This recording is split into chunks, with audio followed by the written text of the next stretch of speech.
ಅಭಿಜ್ಞಾನ ಆಯೋಜನೆ ಮಾಡಿರುವಂತ ಈ ವಿಶೇಷ ಸಂವಾದ ಕಾರ್ಯಕ್ರಮಕ್ಕೆ ತಮಗೆಲ್ಲರಿಗೂ ನಮನಪೂರ್ವಕವಾದಂತಹ ಸ್ವಾಗತವನ್ನ ಕೋರ್ತಾ ಇದ್ದೀನಿ. ಈ ವಿಶೇಷ ಕಾರ್ಯಕ್ರಮದಲ್ಲಿ ಭಾಗವಹಿಸಲಿರುವ ನಾಡಿನ ಖ್ಯಾತ ವಿದ್ವಾಂಸರು, ಶತಾವಧಾನಿಗಳು, ಮತ್ತೆ ನನ್ನ ಗುರುಗಳು ಆದಂಥ ಶತಾವಧಾನಿ ಡಾಕ್ಟರ್ ಆರ್ ಗಣೇಶ್ ಅವರನ್ನ, ಹಾಗೆ ಹಿರಿಯ ವಯಸ್ಸಿನ ಹಿರಿಯ ವಿದ್ವಾಂಸ ಸನ್ಮಿತ್ರ ಶ್ರೀಯುತ ಅರ್ಜುನ್ ಭಾರದ್ವಾಜ್ ಅವರಿಬ್ಬರನ್ನು ಕೂಡ ನಾನು ವೇದಿಕೆಗೆ ನಮನಪೂರ್ವಕವಾಗಿ ಸ್ವಾಗತವನ್ನ ಮೊದಲಿಗೆ ಕೋರ್ತಾ ಇದ್ದೀನಿ. ಇಬ್ಬರಿಗೂ ನಮನಪೂರ್ವಕವಾದ ಸ್ವಾಗತ. ನಾಡಿನ ಖ್ಯಾತ ಪತ್ರಕರ್ತರು, ವಿದ್ವಾಂಸರು ಆಗಿರುವಂಥ ನಾಡೋಜ ಶ್ರೀಯುತ ಎಸ್ ಆರ್ ರಾಮಸ್ವಾಮಿ ಅವರ ಒಂದು ವಿಶೇಷ ಕೃತಿ ಮಹಾಭಾರತ ಬೆಳದ ಬಗೆ. ಈ ಕೃತಿಯ ಬಗ್ಗೆ ಒಂದು ಸಂವಾದವನ್ನ ನಡೆಸೋದಕ್ಕೋಸ್ಕರ ಇವತ್ತು ಅಭಿಜ್ಞಾನ ಈ ವಿಶೇಷ ಕಾರ್ಯಕ್ರಮವನ್ನ ಆಯೋಜನೆ ಮಾಡಿದೆ. ಮೊದಲಿಗೆ ರಾಮಸ್ವಾಮಿಗಳ ಬಗ್ಗೆ ಒಂದೆರಡು ಮಾತನ್ನ ಹೇಳಿ ಕಾರ್ಯಕ್ರಮವನ್ನು ಆರಂಭ ಮಾಡ್ಬೋದು ಅಂತ ಹೇಳಿ ಅಂದ್ಕೊಂಡಿದ್ದೀವಿ. ಈಗಾಗಲೇ ರಾಮಸ್ವಾಮಿ ಅವರ ಬಗ್ಗೆ ನಮ್ಗೆಲ್ಲ ಚೆನ್ನಾಗಿ ಗೊತ್ತಿರುವಂಥದ್ದೇ. DVG ಅವರ ಕೃತಿಗಳನ್ನ ಓದಿರುವಂತವರಿಗೆ ರಾಮಸ್ವಾಮಿಗಳ ಹೆಸರು ಕೂಡ ಪರಿಚಿತ ಆಗಿರುತ್ತೆ. ಬಹುಪಾಲು DVG ಅವರ ಎಲ್ಲ ಕೃತಿಗಳಲ್ಲೂ ಕೂಡ ರಾಮಸ್ವಾಮಿ ಅವರ ಹೆಸರು ಉಲ್ಲೇಖ ಆಗಿರುವಂಥದ್ದನ್ನ ನಾವು ನೋಡ್ತೇವೆ. ನನ್ನ ಕಣ್ಣು ಮತ್ತು ಕೈ ಎರಡೂ ಆಗಿರುವಂಥವರು ರಾಮಸ್ವಾಮಿಗಳು ಅನ್ನುವಂಥ ರೀತಿಯಲ್ಲೇ DVG ಅವರು ಕರೀತಾರೆ. ಅಷ್ಟರ ಮಟ್ಟಿಗೆ DVG ಅನ್ನುವಂಥ ಕನ್ನಡ ಸಾರಸ್ವತ ಲೋಕದ ಅಶ್ವತ್ಥ ವೃಕ್ಷ, ಆ ವೃಕ್ಷದ ನೆರಳಿನಲ್ಲಿ ಬೆಳೆದಂಥವರು ರಾಮಸ್ವಾಮಿಗಳು. ಸ್ವತಃ ಅವರದ್ದು ದೊಡ್ಡ ವಿದ್ವತ್ ಪರಂಪರೆ, ಪತ್ರಕರ್ತರು, ಆದರ್ಶ ಪತ್ರಕರ್ತರು. ಅವರು ಪತ್ರಕರ್ತರಾಗಿದ್ದಾಗ ಹಲವು ವಿಶೇಷಗಳನ್ನ ಕನ್ನಡ ಸಾರಸ್ವತ ಲೋಕಕ್ಕೆ, ಪತ್ರಿಕಾ ರಂಗಕ್ಕೆ ಪರಿಚಯ ಮಾಡಿಕೊಟ್ರು. ಹಾಗೆ ಮಾಡಿದಂಥ ಒಂದು ವಿಶೇಷ ಕಾರ್ಯ ಅಂತ ಹೇಳಿದ್ರೆ, ಆಗಷ್ಟೇ ನಡೀತಾ ಇದ್ದಂಥ ಒಂದು ವಿಶೇಷವಾದಂಥ ಸಾರಸ್ವತ ಲೋಕದ ಒಂದು ವಿಸ್ಮಯ ಅಂತ ಹೇಳ್ಬೋದು. ಆ ರೀತಿಯ ಒಂದು ಕೆಲಸ ಮಹಾಭಾರತ ಏನು ಭಾರತೀಯ ಸಂಸ್ಕೃತಿಯ ಒಂದು ಮೂಲ ಸ್ರೋತವಾಗಿದೆ, ಅದರ ಬಗ್ಗೆ ಒಂದು ಕ್ರಿಟಿಕಲ್ ಎಡಿಷನ್, ಪರಿಷ್ಕೃತ ಒಂದು ಪಾಠವನ್ನ ಸಿದ್ಧ ಮಾಡುವಂತ ಒಂದು ಕೆಲಸವನ್ನ ಬೋರಿ ಸಂಸ್ಥೆ ಹೇಗೆ ಎತ್ಕೊಂಡಿತ್ತು, ಅದರ ಬಗ್ಗೆ ಅವರು ಪ್ರಜಾವಾಣಿ ಪತ್ರಿಕೆಯಲ್ಲಿ ಹಲವು ಲೇಖನಗಳನ್ನ ಬರೆದ್ರು. 1968ರಲ್ಲೇ ಆ ಲೇಖನಗಳು ಪ್ರಕಟ ಆದವು. ನಂತರ ಅದು 1972ರಲ್ಲಿ ಪುಸ್ತಕ ರೂಪದಲ್ಲೂ ಬಂತು. ಮಹಾಭಾರತದ ಬೆಳವಣಿಗೆ ಅನ್ನೋ ಅರ್ಥದಲ್ಲಿ ಆವಾಗ ಆ ಶೀರ್ಷಿಕೆಯಲ್ಲಿ ಬರೆದ್ರು. ಈಗ ಅದು ಮತ್ತೆ ಪುನರ್ಮುದ್ರಣ ಆಗ್ತಿದೆ. ಸುಮಾರು 50 ವರ್ಷಗಳ ನಂತರ ಮಹಾಭಾರತ ಬೆಳೆದ ಬಗೆ ಅನ್ನೋ ಹೆಸರಿನಲ್ಲಿ ಇದ್ರ ಬಗ್ಗೆ ಈ ಕೃತಿಯನ್ನ ಇಟ್ಕೊಂಡು ಮಹಾಭಾರತ ನಮ್ಮ ಸಂಸ್ಕೃತಿಯ ಮೇಲೆ ಬೀರಿರುವಂತ ಪ್ರಭಾವ ಎಂಥದ್ದು, ಈ ರೀತಿಯ ಒಂದು ಪರಿಷ್ಕೃತ ಪಾಠ ಯಾಕೆ ಬೇಕಾಯಿತು, ಅದರ ವಿಶೇಷ ಏನು, ಇದು ಒಂದು ವಿದ್ವತ್ ಲೋಕದ ಒಂದು ಬಹಳ ದೊಡ್ಡ ಒಂದು ಕೆಲಸ.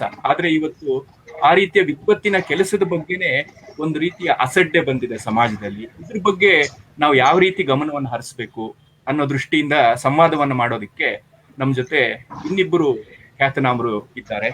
ಶತಾವಧಾನಿ ಡಾಕ್ಟರ್ ಆರ್ ಗಣೇಶ್ ಅವರ ಪರಿಚಯ ನಮ್ಗೆಲ್ಲರಿಗೂ ಇದ್ದೇ ಇದೆ. ಅವಧಾನಿಗಳಾಗಿ ಅವರು ಕನ್ನಡದ ಲೋಕದಿಂದ ಮರೆಯಾಗಿದ್ದ ಅವಧಾನವನ್ನ ಪುನರುಜ್ಜೀವನ ಮಾಡಿದಂಥವ್ರು.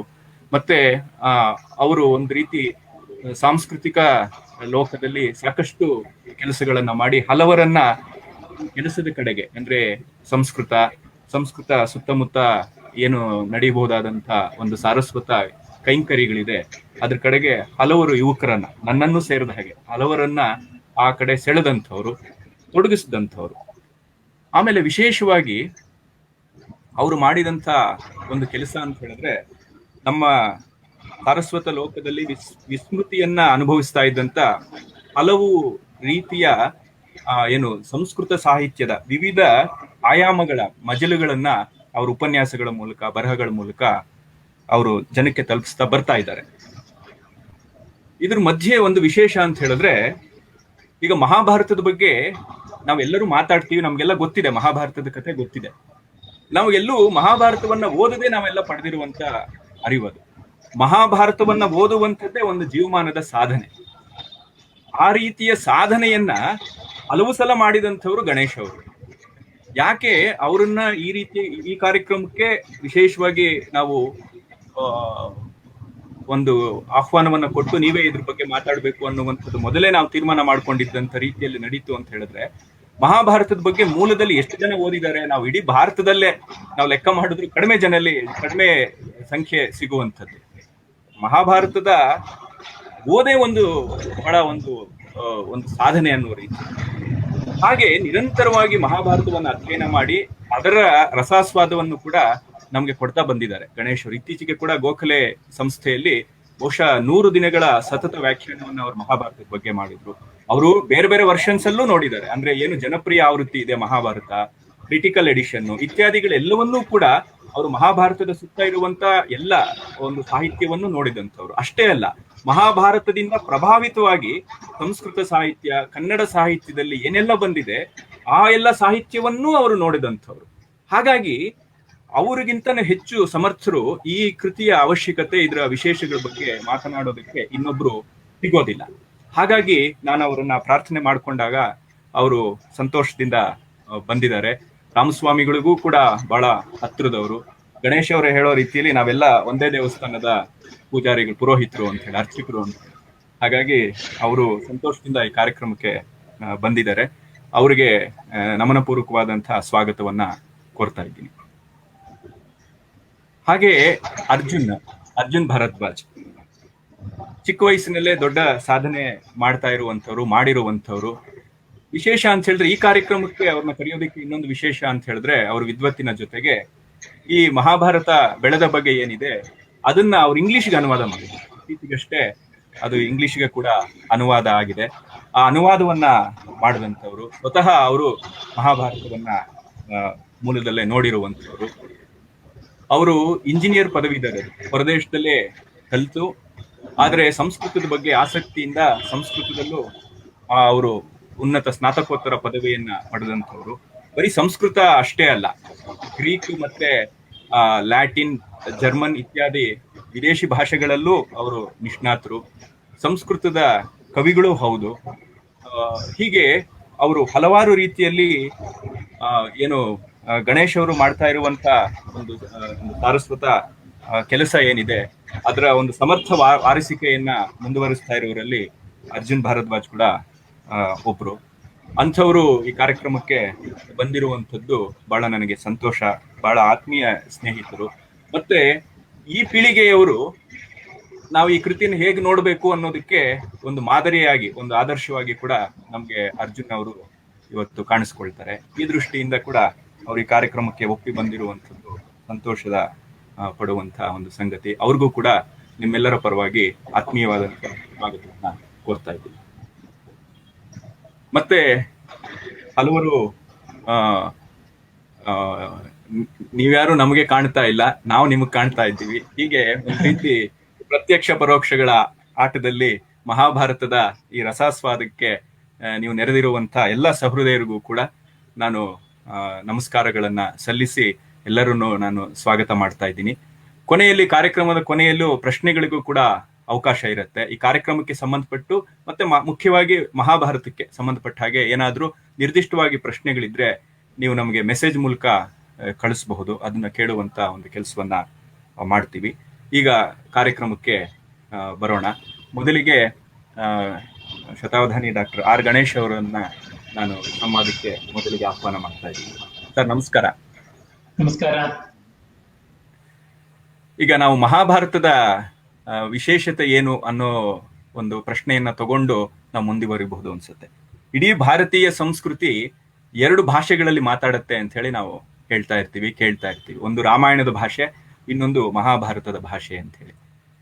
ಈ ಮಹಾಭಾರತ ಯಾಕೆ ನಮಗೆ ಮುಖ್ಯ, ಯಾಕೆ ನಮ್ಮ ಸಂಸ್ಕೃತಿ ಅದನ್ನ ಅಷ್ಟು ಆದರದಿಂದ ನೋಡಿ ನಮ್ಮ ನಿತ್ಯ ಜೀವನದ ಭಾಗವಾಗಿ ಅದನ್ನ ಸ್ವೀಕಾರ ಮಾಡಿದ್ದೀವಿ. ನಾವ್ಯಾರು ಮಹಾಭಾರತ ಓದಿಲ್ಲ, ಆದ್ರೆ ಮಹಾಭಾರತ ನಮ್ಗೆ ಗೊತ್ತು.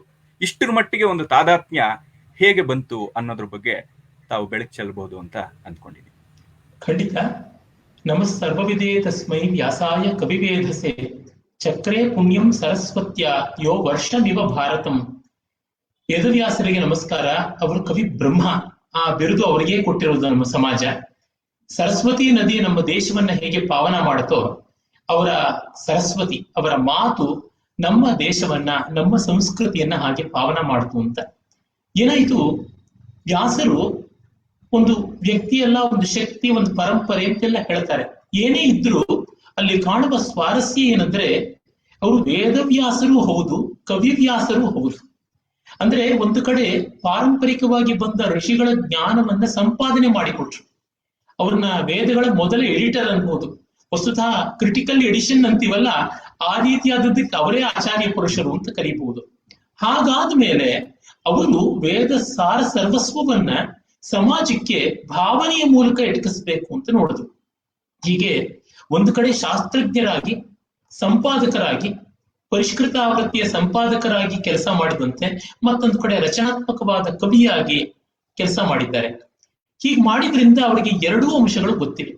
ಮತ್ತೆ ಅವರು ಮತ್ಸ್ಯಗಂಧಿಯ ಮಗನೂ ಹೌದು, ಪರಾಶರ ಮಹರ್ಷಿಯ ಮಗನೂ ಹೌದು. ಅಂದ್ರೆ ನಮ್ಮ ಸಮಾಜದ ಸೋಕಾಲ್ಡ್ ನಿಮ್ನ ವರ್ಗ, ಸೋಕಾಲ್ಡ್ ಮೇಲಿನ ವರ್ಗ ಅಂತಿದೆಯಲ್ಲ, ಆ ಎರಡೂ ವರ್ಗಗಳ ಫಲವಾಗಿ ಬಂದವರು. ನದಿ ಹರಿಯುವ ಆ ಹರಿವಿನಲ್ಲಿ ಒಂದು ದ್ವೀಪದಲ್ಲಿ ಹುಟ್ಟಿದವರು, ಹರಿಯುವ ನದಿಯ ಮಧ್ಯೆ ನಿಶ್ಚಲವಾಗಿ ನಿಂತ ದ್ವೀಪದಲ್ಲಿ ಹುಟ್ಟಿದವರು. ಹೀಗೆ ಹಲವು ದೃಷ್ಟಿಯಿಂದ ನೋಡಿದರೆ ಅವರು ಅದ್ಭುತವಾದ ವ್ಯಕ್ತಿತ್ವವುಳ್ಳವರು. ಅವರು ಮಾಡಿದ ಈ ಮಹಾಭಾರತ ಮಾಡಿದ್ದಕ್ಕಷ್ಟಕ್ಕೆ ತೃಪ್ತಿಯಾಗದೆ 4 ಜನ ಶಿಷ್ಯರಿಗೆ ಪಾಠ ಹೇಳಿ, ಮತ್ತೆ 5ನೇವರಾಗಿ ಶುಕನಿಗೆ, 6ನೇವರಾಗಿ, ಅಂದ್ರೆ ಪರಂಪರೆಯ ಸೃಷ್ಟಿ, ಪರಂಪರೆಯ ಮರುಕಳಿಕೆ ಹೀಗೆ ಮಾಡ್ತಾ ಬಂದ್ರು. ಮಹಾಭಾರತದಲ್ಲಿ ನಮ್ಮ ಕುಮಾರವ್ಯಾಸ ಹೇಳುವಂತೆ ಅರಸುಗಳಿಗಿದು ವೀರ, ದ್ವಿಜರಿಗೆ ಪರಮ ವೇದದ ಸಾರ, ಯೋಗೀಶ್ವರರ ತತ್ವ ವಿಚಾರ, ಈ ತರ ಎಲ್ಲ ವಿಷಯಗಳನ್ನು ಕಾಣ್ತೀವಿ. ಅದೇ ಒಂದು ಮಾತಲ್ಲಿ ಮಹಾಭಾರತದಲ್ಲಿ ಬಂದಂತೆ ಧರ್ಮೇಚಾರ್ಥೇಚ ಕಾಮೇಚ ಮೋಕ್ಷೇಚ ಭರತರ್ಷಭ ಯದಿಹಾಸ್ತಿ ತದನ್ಯತ್ರ ಎನ್ನೇ ಹಾಸ್ತಿ ನ ತತ್ಕ್ವಚಿತ್. ಅಂದ್ರೆ ಜೀವನ ಮೌಲ್ಯಗಳು ಅಂತ ಏನಿದೆ, ಜೀವನದಲ್ಲಿ ಲೌಕಿಕವಾದ ಮೌಲ್ಯಗಳು ಇರುತ್ತವೆ, ಅಲೌಕಿಕವಾದ ಮೌಲ್ಯಗಳು ಇರುತ್ತವೆ. ನಿತ್ಯದ ಬದುಕಿಗೆ ತತ್ಕ್ಷಣ ಬೇಕಾಗುವಂತಹ ಅರ್ಥಕಾಮಗಳಿದ್ದಂತೆ, ಅದರ ವ್ಯವಸ್ಥೆಗೆ ಧರ್ಮ ಇದ್ದಂತೆ, ಸಾರ್ವತ್ರಿಕವಾಗಿ ಬೇಕಾಗಿರುವ ಮೋಕ್ಷ. ಹೀಗೆ ನಾವು ಕಟ್ಟಿಕೊಳ್ಳೋದಕ್ಕೆ ತ್ರಿವರ್ಗ, ನಾವು ಬಿಟ್ಟುಕೊಳ್ಳೋದಕ್ಕೆ ಅಪವರ್ಗ, ಈ ತರ ಕಟ್ಟಿಕೊಂಡು ಬಿಚ್ಚಿಕೊಳ್ತಕ್ಕಂಥ ಆ ಎರಡೂ ರೀತಿಯ ಮೌಲ್ಯಗಳಿಗೆ ಶ್ರೇಯಸ್ಸು ಅಥವಾ ಅಭ್ಯುದಯ ಮತ್ತೆ ನಿಶ್ರೇಯಸ್ಸು, ಈ ಎರಡಕ್ಕೂ ಕೂಡ ಅವರು ಸೇತುವೆಯಾಗಿ ಮಾಡಿರೋದಂತ ಮಹಾಭಾರತದಲ್ಲಿ ಅದನ್ನೆಲ್ಲ ನಾವು ಕಾಣ್ತೀವಿ. ಈ ಅರ್ಥದಲ್ಲಿ ಮಹಾಭಾರತ ಇಷ್ಟು ದೊಡ್ಡದಾಗಿ ಬೆಳೆದಿರೋದಕ್ಕೂ ಕೂಡ ಅದೇ ಕಾರಣ. ರಾಮಾಯಣಕ್ಕೆ ಇಷ್ಟು ದೊಡ್ಡ ಪಾಠಗಳ ಕೋಲಾಹಲ ಇಲ್ಲ, ಕಾಳಿದಾಸಾದಿ ಕವಿಗಳಿಗೆ ಬೇರೆ ಇಲ್ಲ, ಶಂಕರ ಭಾಷ್ಯ, ಮಧ್ವ ಭಾಷ್ಯ ಈ ತರದ್ದಕ್ಕೆ ಇಲ್ಲ, ನ್ಯಾಯ ಭಾಷ್ಯ, ನ್ಯಾಯಸೂತ್ರಗಳು, ಜೈಮಿನಿ ಸೂತ್ರಗಳು ಇಂಥ ಯಾವ ಗ್ರಂಥಕ್ಕೂ ಇಲ್ಲ. ಇಷ್ಟು ಬೆಳವಣಿಗೆ, ಇಷ್ಟು ಪಾಠ ವೈವಿಧ್ಯ ಯಾಕೆ ಅಂದ್ರೆ ನಮ್ಮ ಬದುಕು ಅಷ್ಟು ವೈವಿಧ್ಯ. ನಮ್ಮ ಬದುಕಿನ ಬೇಡಿಕೆಗೆ ತಕ್ಕಂತೆ ಮಹಾಭಾರತ ಬೆಳೀತಾ ಬಂತು, ಮಹಾಭಾರತ ವಿಸ್ತರಿಸಿಕೊಳ್ತಾ ಬಂತು ಅಂತಲೂ ಹೇಳಬಹುದು. ಮತ್ತೆ ಇಲ್ಲಿ ನಾನು ಮೊದಲೇ ತಿಳಿಸಿದಂತೆ ಎಲ್ಲ ಪುರುಷಾರ್ಥಗಳಿಗೆ ಅಂತಂದೆ. ಪುರುಷ ಅಂದ್ರೆ ಈ ಜೀವ, ಈ ಜೀವನನ್ನ ತೃಪ್ತಿಪಡಿಸೋದಕ್ಕೆ, ಜೀವದಲ್ಲಿರುವ ಬ್ರಹ್ಮವನ್ನ ಕಂಡುಕೊಳ್ಳಕ್ ಬೇಕಾದ್ದೆಲ್ಲ ಪುರುಷಾರ್ಥ. ಜೊತೆಗೆ ಮಹಾಭಾರತದ ಒಂದು ಆವೃತ್ತಿಯಲ್ಲಿ ಮಾತು ಬರ್ತದೆ, ಲೋಕ ಗರ್ಭಗೃಹಂ ಕೃತ್ಸ್ನಂ ಯಥಾವತ್ ಸಂಪ್ರಕಾಶಿತಂ. ಈ ಲೋಕದ ಹೃದಯ ಅನ್ನುವ ಗರ್ಭಗೃಹ ಯಾವುದಿದೆ, ಆ ಹೃದಯದ ಗರ್ಭಗೃಹವನ್ನ ಯಥಾವತ್ತಾಗಿ ಬೆಳಗಿಸಿದ್ದೀನಿ. ನಮ್ಮೆಲ್ಲರ ಭಾವಗಳನ್ನ, ನಮ್ಮೆಲ್ಲರ ವ್ಯಕ್ತಿಗಳ ಒಳಗಿರ್ತಕ್ಕಂಥ ಒಳಿತು ಕೆಳಕುಗಳನ್ನೆಲ್ಲ ಸರ್ಚಲೈಟ್ ಮಾಡಿ ತೋರಿಸಿದ್ಯಲ್ಲ, ಅದು ಮಹಾಭಾರತದ ದೊಡ್ಡತನ ಅಂತ ನಂಗನ್ಸುತ್ತೆ. ಇದಕ್ಕಾಗಿ ಯಾರೇ ಆಗಲಿ ಜಗತ್ತಿನಲ್ಲಿ ಬದುಕಿನ ಬಗ್ಗೆ, ಮಾನವ ಜೀವನದ ಬಗ್ಗೆ ಆಸಕ್ತಿ ವಹಿಸಿದ್ದಾರಲ್ಲ, ಅವರೆಲ್ಲರಿಗೂ ಕೂಡ ಯಾವುದೇ ಮತ ನಿರಪೇಕ್ಷ ಹೀಗಿದ್ದವರಿಗೆ, belonging to any religion or beyond religion, secular or theistic, theological ಅಂತೀವಲ್ಲ, ಅವೆಲ್ಲಕ್ಕೂ ಮೀರಿ ಅದು. ಆಮೇಲೆ ಭಾರತೀಯರಾದ ನಮಗೆ ನಮ್ಮ ದೇಶದ ಬದುಕಲ್ಲಿದೆ. ಮಿಕ್ಕವರಿಗೆ ಈ ಭೂಗೋಳದಲ್ಲಿ ಒಂದು ದೊಡ್ಡ ದೇಶ ತುಂಬಾ ದೀರ್ಘಕಾಲದಿಂದ ಒಂದು ಪರಂಪರೆಯನ್ನು ಬೆಳೆಸ್ಕೊಂಡು ಬಂದಿದೆ ಅಂತ ಆ ಕುತೂಹಲ ಇರಬಹುದು. ನಮ್ಮವರಿಗಾದ್ರೆ ನಮ್ಮದೇ ಕುತೂಹಲ, ಯಾರದೇ ಮನೆಯ ಕಥೆ ಕೇಳೋದಕ್ಕೆ ಒಂದು ಸ್ವಲ್ಪ ಸ್ವಾರಸ್ಯ ಇರುತ್ತೆ. ಅಂದ್ರೆ ನಮ್ಮ ಮನೆ ಕಥೆ ಕೇಳ್ಕೊಳ್ಳೋದಿಕ್ಕೆ, ನಮ್ಮ ಹಿಂದಿನವ್ರು ಏನ್ ಮಾಡಿದ್ರು ಅನ್ನೋದಕ್ಕೆ ನಮ್ಗೆ ಇನ್ನೂ ಕುತೂಹಲ ಇರುತ್ತೆ. ಈ ಎಲ್ಲ ಕಾರಣದಿಂದ ಮಹಾಭಾರತ ತುಂಬಾ ವಿಶಿಷ್ಟ ಅನ್ಸುತ್ತೆ. ಮತ್ತೆ ಇನ್ನೂ ಒಂದೇನಂದ್ರೆ, ವೇದಗಳ ಬಳಿಕ ಮುಂದೆ ಬಂದ ಸಾಹಿತ್ಯ ಎಲ್ಲ ಕೇಂದ್ರೀಕೃತವಾದದ್ದು ಮಹಾಭಾರತದ ಸುತ್ತಮುತ್ತ. ಆಮೇಲೆ ಮುಂದೆ ಬಂದ ಸಾಹಿತ್ಯವೆಲ್ಲ ಮಹಾಭಾರತದಿಂದ ಸ್ಫೂರ್ತಿ ಪಡ್ಕೊಂಡು ಬಂದದ್ದು. ಅಶ್ವಘೋಷನಲ್ಲಿಯೇ ಉಲ್ಲೇಖ ಸಿಗುತ್ತೆ, ಕಾಳಿದಾಸನಲ್ಲಿ ಬೇಕಾದಂತೆ ಅವನ ಕೆಲವು ಕೃತಿಗಳೇ ಅದರ ಆಧಾರದ ಮೇಲೆ. ಹೀಗೆ ಮುಂದೆ ಮುಂದೆ ಪ್ರತಿಯೊಂದು ಭಾರತೀಯ ಪ್ರಾಂತೀಯ ಭಾಷೆಗಳಲ್ಲಿ ಇದೆ. ಆಧುನಿಕ ಕಾಲದಲ್ಲೂ ಅಷ್ಟೇ. ಹೀಗೆ ಯಾವುದೇ ರೀತಿಯಿಂದ ನೋಡಿದ್ರು ನಮ್ಮ ಜನಮಾನಸಕ್ಕೆ ಅನಿವಾರ್ಯವಾಗಿಬಿಟ್ಟಿದೆ. ನಮ್ಮ ಮಹಾಭಾರತ ಬಿಟ್ಟು ಬದುಕೋಕ್ಕಾಗಲ್ಲ, ಬಿಟ್ಟು ಬದುಕಬೇಕಾಗಿಲ್ಲ ಅಷ್ಟೇ.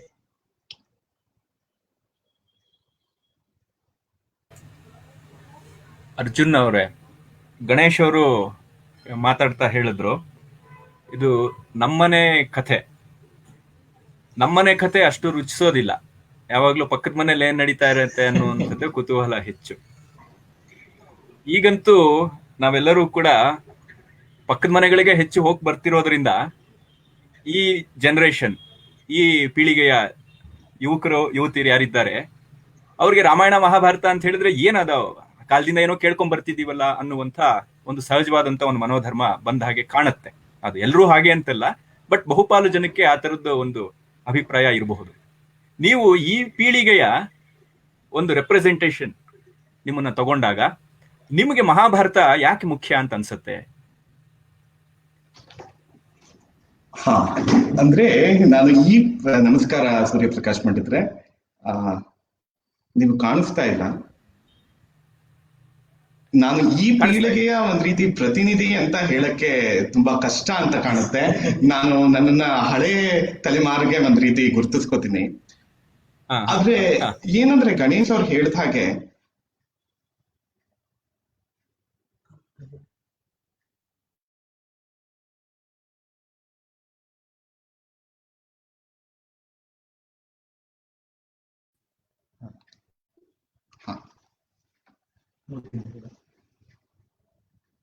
ಕೇಳಿಸ್ತಿದೆ ಅಲ್ಲ? ಕೇಳಿಸ್ತಾ ಇದೆ, ಕೇಳಿಸ್ತಾ ಇದೆ. ಗಣೇಶ್ ಅವರು ಹೇಳಿದ ಹಾಗೆ ಎಲ್ಲ ಧರ್ಮ ಅರ್ಥ ಕಾಮ ಮೋಕ್ಷಗಳ ಒಂದ್ ರೀತಿ ಕಂಪೆಂಡಿಯಂ, ಥೆಸಾರಸ್ ಅಂತಾನೆ ಹೇಳ್ಬೋದು ಮಹಾಭಾರತವನ್ನ. ನಮಗೆ ನಮ್ಮ ಭಾವನೆಗಳು ಯಾವ ಮಟ್ಟಕ್ಕೆ ಯಾವತ್ತಿನ ತನಕ ನಮ್ಗೆ ರಿಲೆವೆಂಟ್ ಅಂತ ಅನ್ಸುತ್ತೋ, ಪ್ರಸ್ತುತ ಅಂತ ಅನ್ಸುತ್ತೋ, ಅಲ್ಲಿ ತನಕ ನಮ್ಗೆ ಮಹಾಭಾರತ ಪ್ರಸ್ತುತ ಅಂತ ಅನ್ಸುತ್ತೆ. ಯಾಕೆಂದ್ರೆ ಮಾನವನ ಮೂಲಭೂತ ಭಾವನೆಗಳ ಒಂದು ಗರ್ಭೀಕೃತವಾದ ಕೃತಿ ಅದು ಮಹಾಕಾವ್ಯ ಅಂತ ಹೇಳ್ಬೋದು. ಏನಂದ್ರೆ ಇಂದಿನ ಪೀಳಿಗೆಗೆ ಅದ್ರದ್ದು ಒಂದ್ ರೀತಿ ಕನೆಕ್ಟಿವಿಟಿ ಹೋಗಿರೋದಕ್ಕೆ ಮುಖ್ಯ ಕಾರಣ ಈ ಮೆಕಾಲೆ ಎಜುಕೇಶನ್ ಸಿಸ್ಟಮ್ ಇಂದ ಬಂದು, ಮತ್ತೆ ಇಂಗ್ಲಿಷ್ ಬ್ರಿಟಿಷ್ ಎಜುಕೇಶನ್ ಸಿಸ್ಟಮ್ ಒಂದ್ ರೀತಿ ನಮ್ಮ ವಿದ್ಯಾಭ್ಯಾಸದಲ್ಲೇ ಒಂದ್ ರೀತಿ ಕೊರತೆ ಆಗಿದೆ ಅಂತ ಕಾಣಿಸುತ್ತೆ. ಇಲ್ಲದಿದ್ರೆ ಯಾವುದೇ ಭಾರತೀಯನಿಗೂ ಈ ಮಹಾಭಾರತ ಜೊತೆ ಒಂದ್ ರೀತಿ ಹೊಂದಾಣಿಕೆ ಅಥವಾ ಭಾವೈಕ್ಯತೆ ಅಥವಾ ರಸೈಕ್ಯತೆಯನ್ನ ಬೆಳೆಸ್ಕೊಳ್ಳೋದಕ್ಕೆ ಯಾವುದೇ ರೀತಿ ಕಷ್ಟವಾಗಲಾರದು ಅಂತ ಕಾಣುತ್ತೆ. ಹಾಗೆ ಭಾರತೀಯರಿಗೆ ಮಾತ್ರ ಅಲ್ಲ, ಪಾಶ್ಚಾತ್ಯರಿಗೂ ಚೆನ್ನಾಗಿ ಅವ್ರಿಗೆ they can relate themselves very well with Mahabharata ಅಂತಾನೆ ಕಾಣಿಸುತ್ತೆ.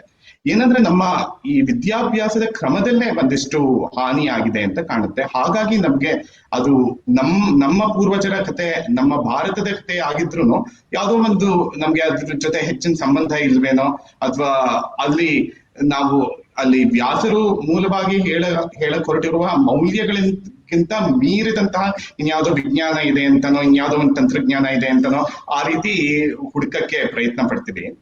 ಅಲ್ಲಿ ಮತ್ತೆ ಇನ್ನೊಂದು ಕಾಣಿಸೋದು ಏನಂದ್ರೆ, ಪಾಶ್ಚಾತ್ಯರು ಕೊಟ್ಟಿರುವಂತಹ ಯಾವುದೋ ಒಂದು ಚೌಕಟ್ಟು ಅದು ಅತ್ಯುತ್ಕೃಷ್ಟವಾದದ್ದು ಅನ್ನೋ ಭಾವನೆ ನಮ್ಮಲ್ಲಿ ಹೇಗೂ ಒಂದು ಬೇರ್ಬಿಟ್ಟಿದೆ ಅಂತ ಬೀರಿದೆ ಅಂತ ಕಾಣಿಸುತ್ತೆ. ಅಂದ್ರೆ ಅಲ್ಲಿಂದ ಹೆಚ್ಚಿನದು ವಿಜ್ಞಾನವಾಗ್ಲಿ ತಂತ್ರಜ್ಞಾನ ಆಗ್ಲಿ ನಮ್ಗೆ ಭಾರತೀಯರಿಗೆ ಬಂತು. ಭಾರತದಲ್ಲೂ ಹೆಚ್ಚಿನ ಮಟ್ಟಕ್ಕೆ ಇದ್ದೇ ಇತ್ತು, ಹಿಂದಿನ ಕಾಲದಿಂದ ಇತ್ತು. ಹಾಗಾಗಿ ಆದ್ರೆ ನಮ್ಗೆ ಈ ಮೆಕಾಲೆ ಎಜುಕೇಶನ್ ಸಿಸ್ಟಮ್, ಆಮೇಲೆ ಬ್ರಿಟಿಷ್ ಮತ್ತೆ ಕಾಂಗ್ರೆಸ್ ಗವರ್ಮೆಂಟ್ ಅದೆಲ್ಲ ಬಂದಾದ್ಮೇಲೆ ಏನಂದ್ರೆ ಅಲ್ಲಿ ಅವರು ಮಾಡಿರುವಂತಹ ಆ ಚೌಕಟ್ಟು ನಮ್ಮಲ್ಲೂ ಇದೆ ಅಂತ ನಾವು ತೋರ್ಸಕ್ಕೆ ಹೊರಟ್ರೆ ಅವಾಗ ನಮ್ಮ ಸಂಸ್ಕೃತಿಯ ಮೇಲ್ಮೆ ಅಥವಾ ಹಿರಿಮೆ ಅದನ್ನ ತೋರಿಸ್ದಾಗುತ್ತೆ ಅಂತ ಅನ್ಕೊಂಡು ಕೆಲವ್ರು ಏನ್ ಮಾಡ್ತಾರೆ ಅಂದ್ರೆ, ಮಹಾಭಾರತ ಆಗ್ಲಿ, ಪುರಾಣಗಳಾಗ್ಲಿ, ರಾಮಾಯಣವನ್ನಾಗ್ಲಿ ಯಾವುದೋ ಒಂದು ವೈಜ್ಞಾನಿಕ ಚೌಕಟ್ಟಿಂದ ನೋಡಕ್ಕೆ ಪ್ರಯತ್ನ ಪಡ್ತಾರೆ. ಅಂದ್ರೆ ಮೂಲಭೂತವಾದ ಸೌಂದರ್ಯ ದೃಷ್ಟಿ, ರಸದ ದೃಷ್ಟಿ, ಆ ಭಾವದ ದೃಷ್ಟಿ ನಮ್ಮ ಈ ಕ್ರಮದಲ್ಲೇನೆ ನಮ್ಮ ಪರಂಪರೆನಲ್ಲೇ ಈಗ ಒಂದು 100 ವರ್ಷದಿಂದ ಅದು ನಷ್ಟಪ್ರಾಯವಾಗಿದೆ ಅಂತ ಕಾಣಿಸುತ್ತೆ. ಅದದ್ದು ಆ ನಿಟ್ಟಿನಲ್ಲಿ ಅಂತಹ ಯಾವ ದೃಷ್ಟಿನಲ್ಲಿ ನಮ್ಮ ಮಹಾಭಾರತವನ್ನ ನೋಡ್ಬೇಕು ಅಂತ ಕಂಡುಕೊಳ್ಳೋದಿಕ್ಕೆ ರಾಮಸ್ವಾಮಿ ಅವರು ಬರೆದಿರುವಂತಹ ಕೃತಿಗಳಾಗ್ಲಿ, ಅಥವಾ ಗಣೇಶ್ ಅವರು ಮಾತಾಡ್ತಿರುವ ಈ ಗೋಖಲೆ ಇನ್ಸ್ಟಿಟ್ಯೂಟ್ ಅಲ್ಲಿ ಉಪನ್ಯಾಸ ಮಾಲಿಕೆ ಆಗ್ಲಿ, ಅದು ತುಂಬಾ ಪ್ರಯೋಜನಕಾರಿ ಆಗ್ಬೋದು ಅಂತ ಕಾಣಿಸುತ್ತೆ. ಅಂದ್ರೆ ನೀವು ಹೇಳಕ್ ಹೊರಟಿರೋದು, ನಾವೀಗ ಈ ಕೊರೋನಾಗೆ ವ್ಯಾಕ್ಸಿನೇಷನ್ ಮಾಡ್ಬೇಕು ಅಂತಿದ್ರೆ ಮಹಾಭಾರತ ಓದಿದ್ರೆ ಪ್ರಯೋಜನ ಆಗೋದಿಲ್ಲ ಅಂತ. ಖಂಡಿತ ಆಗೋದಿಲ್ಲ. ಆದ್ರೆ ಕೊರೋನಾ ಬಗ್ಗೆ ಒಂದಿಷ್ಟು ಭಯವನ್ನ ಕಮ್ಮಿ ಮಾಡುತ್ತೆ, ಒಂದಿಷ್ಟು ಮನಸ್ಸಿಗೆ ನೆಮ್ಮದಿ, ತಾಳ್ಮೆ, ಸೌಖ್ಯವನ್ನ ಕೊಡುತ್ತೆ.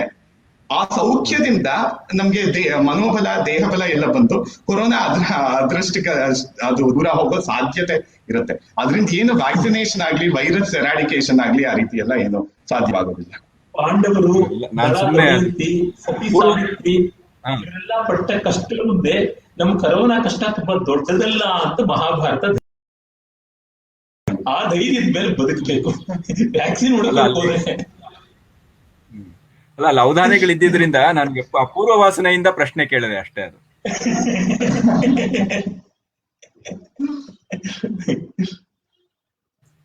ಈಗ ಈ ಕೃತಿ ಬಗ್ಗೆ ಒಂದಷ್ಟು ವಿಷಯ ತಿಳ್ಕೊಂಡು ನಮ್ ಸಂವಾದವನ್ನು ಮುಂದುವರಿಸಬಹುದು ಅನ್ಸುತ್ತೆ.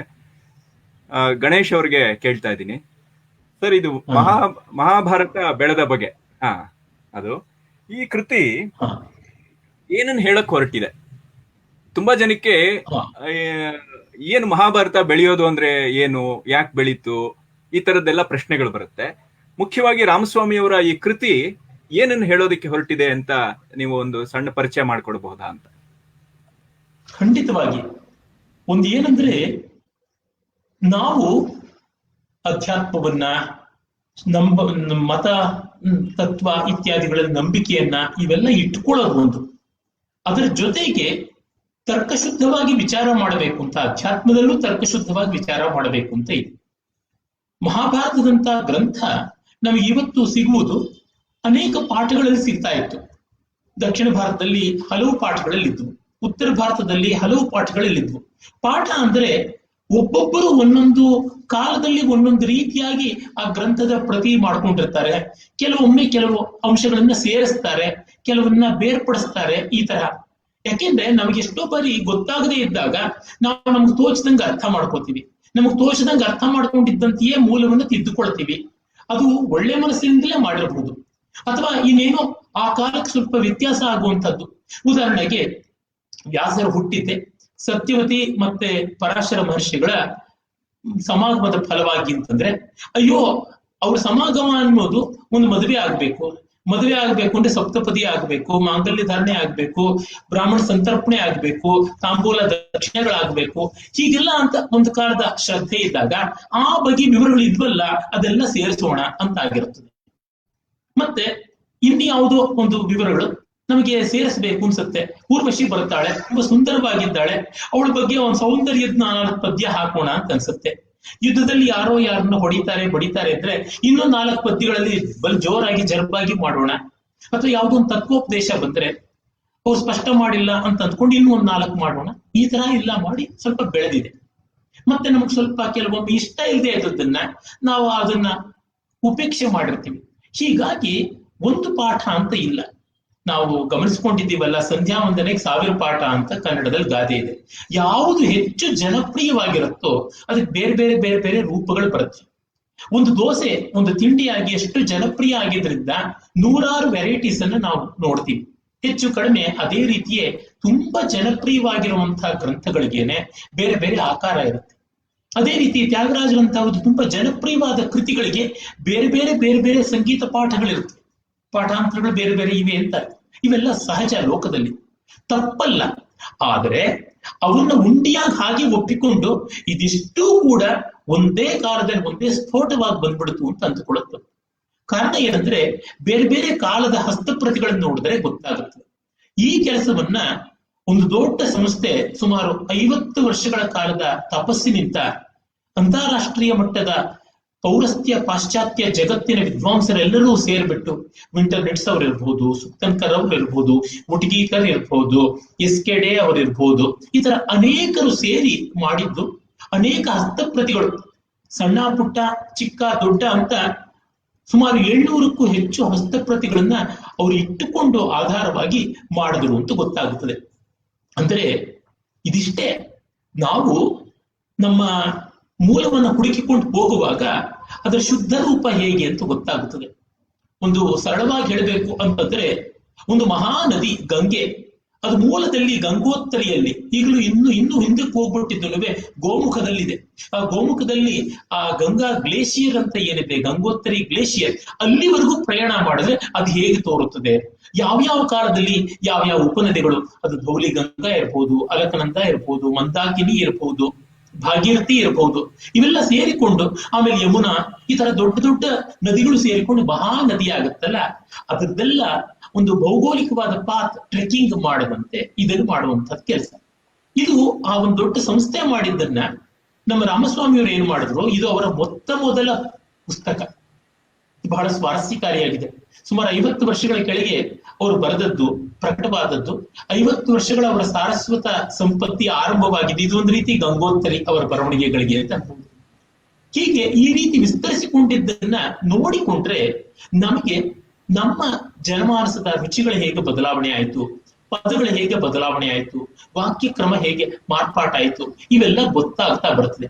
ಆಮೇಲೆ ನಾವು ಯಾವುದೋ ಒಂದು ಮಹಾಭಾರತದಲ್ಲಿ ಅದರ ಉಲ್ಲೇಖ ಇದೆ ಅಂದ್ರೆ, ಈಗ ಉದಾಹರಣೆಗೆ ನೋಡಿ, ಕರ್ನಾಟಕದ ಉಲ್ಲೇಖ ಮಹಾಭಾರತದಲ್ಲಿ ಬರ್ತದೆ.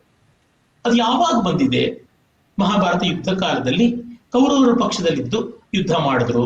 ಅದೇ ನಮ್ಮ ಪಕ್ಕದಲ್ಲಿರ್ತಕ್ಕಂಥ ತಮಿಳುನಾಡಿನ ಪಾಂಡವರ ಪಕ್ಷದಲ್ಲಿದ್ದು ಯುದ್ಧ ಮಾಡಿದ್ರು. ಆ ಕಾಲದಿಂದಲೂ ಕನ್ನಡ ತಮಿಳುನಾಡಿಗೆ ಈ ಬಗ್ಗೆ ಒಂದು ಸಂಘರ್ಷ ಇತ್ತೆ.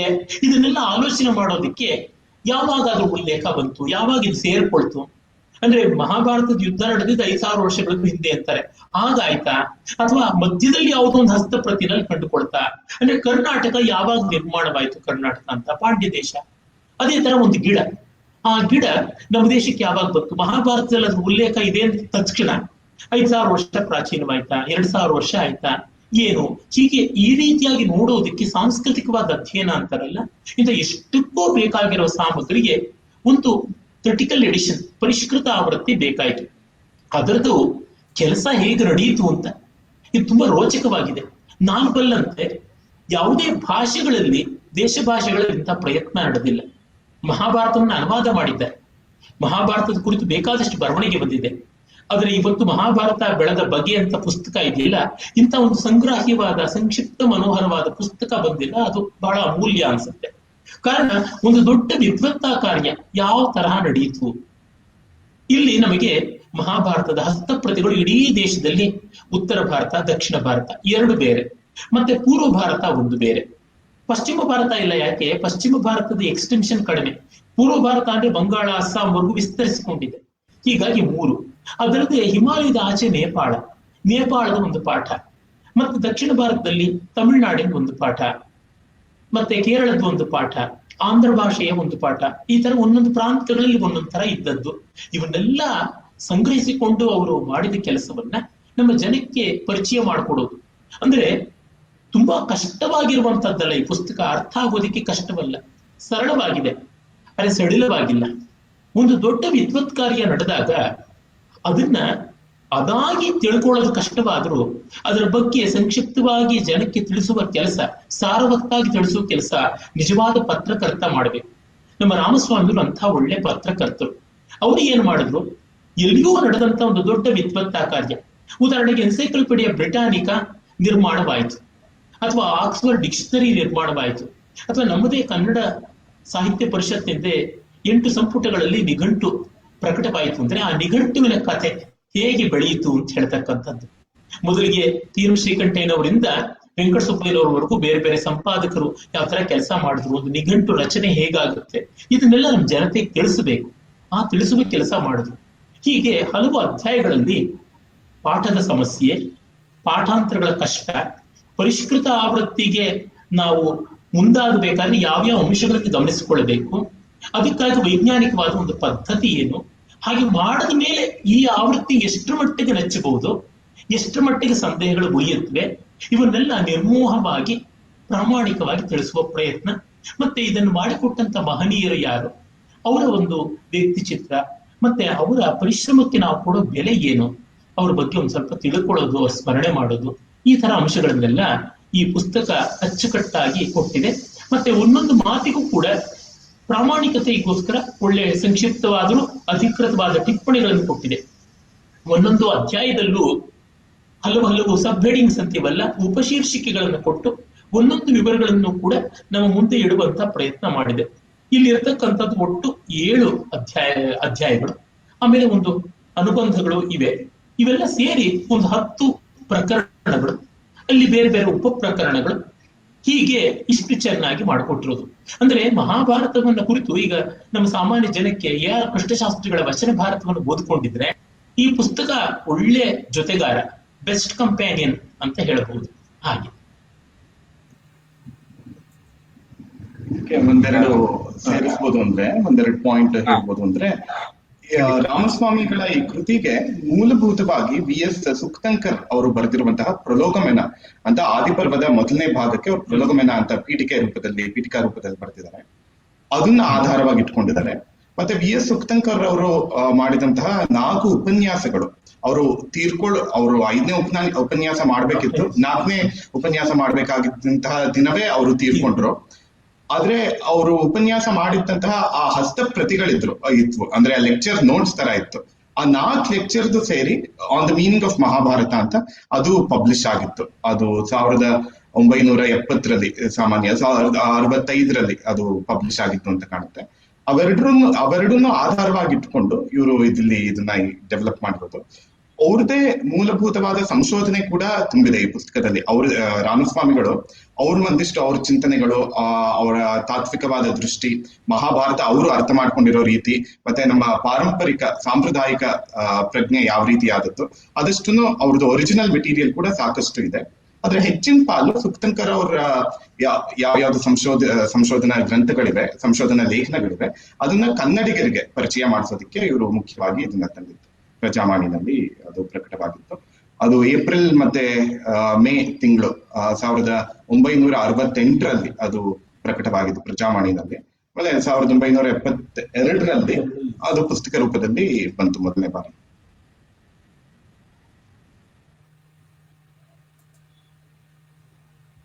ಅರ್ಜುನ್ ಅವರೇ, ಈಗ ನಿಮ್ಗೆ ಇನ್ನೊಂದು ಪ್ರಶ್ನೆಯನ್ನ ಕೇಳ್ತಾ ಇದ್ದೀನಿ. ನೀವು ಇದನ್ನ ಇಂಗ್ಲಿಷ್ಗೆ ಅನುವಾದ ಮಾಡದಂಥವ್ರು.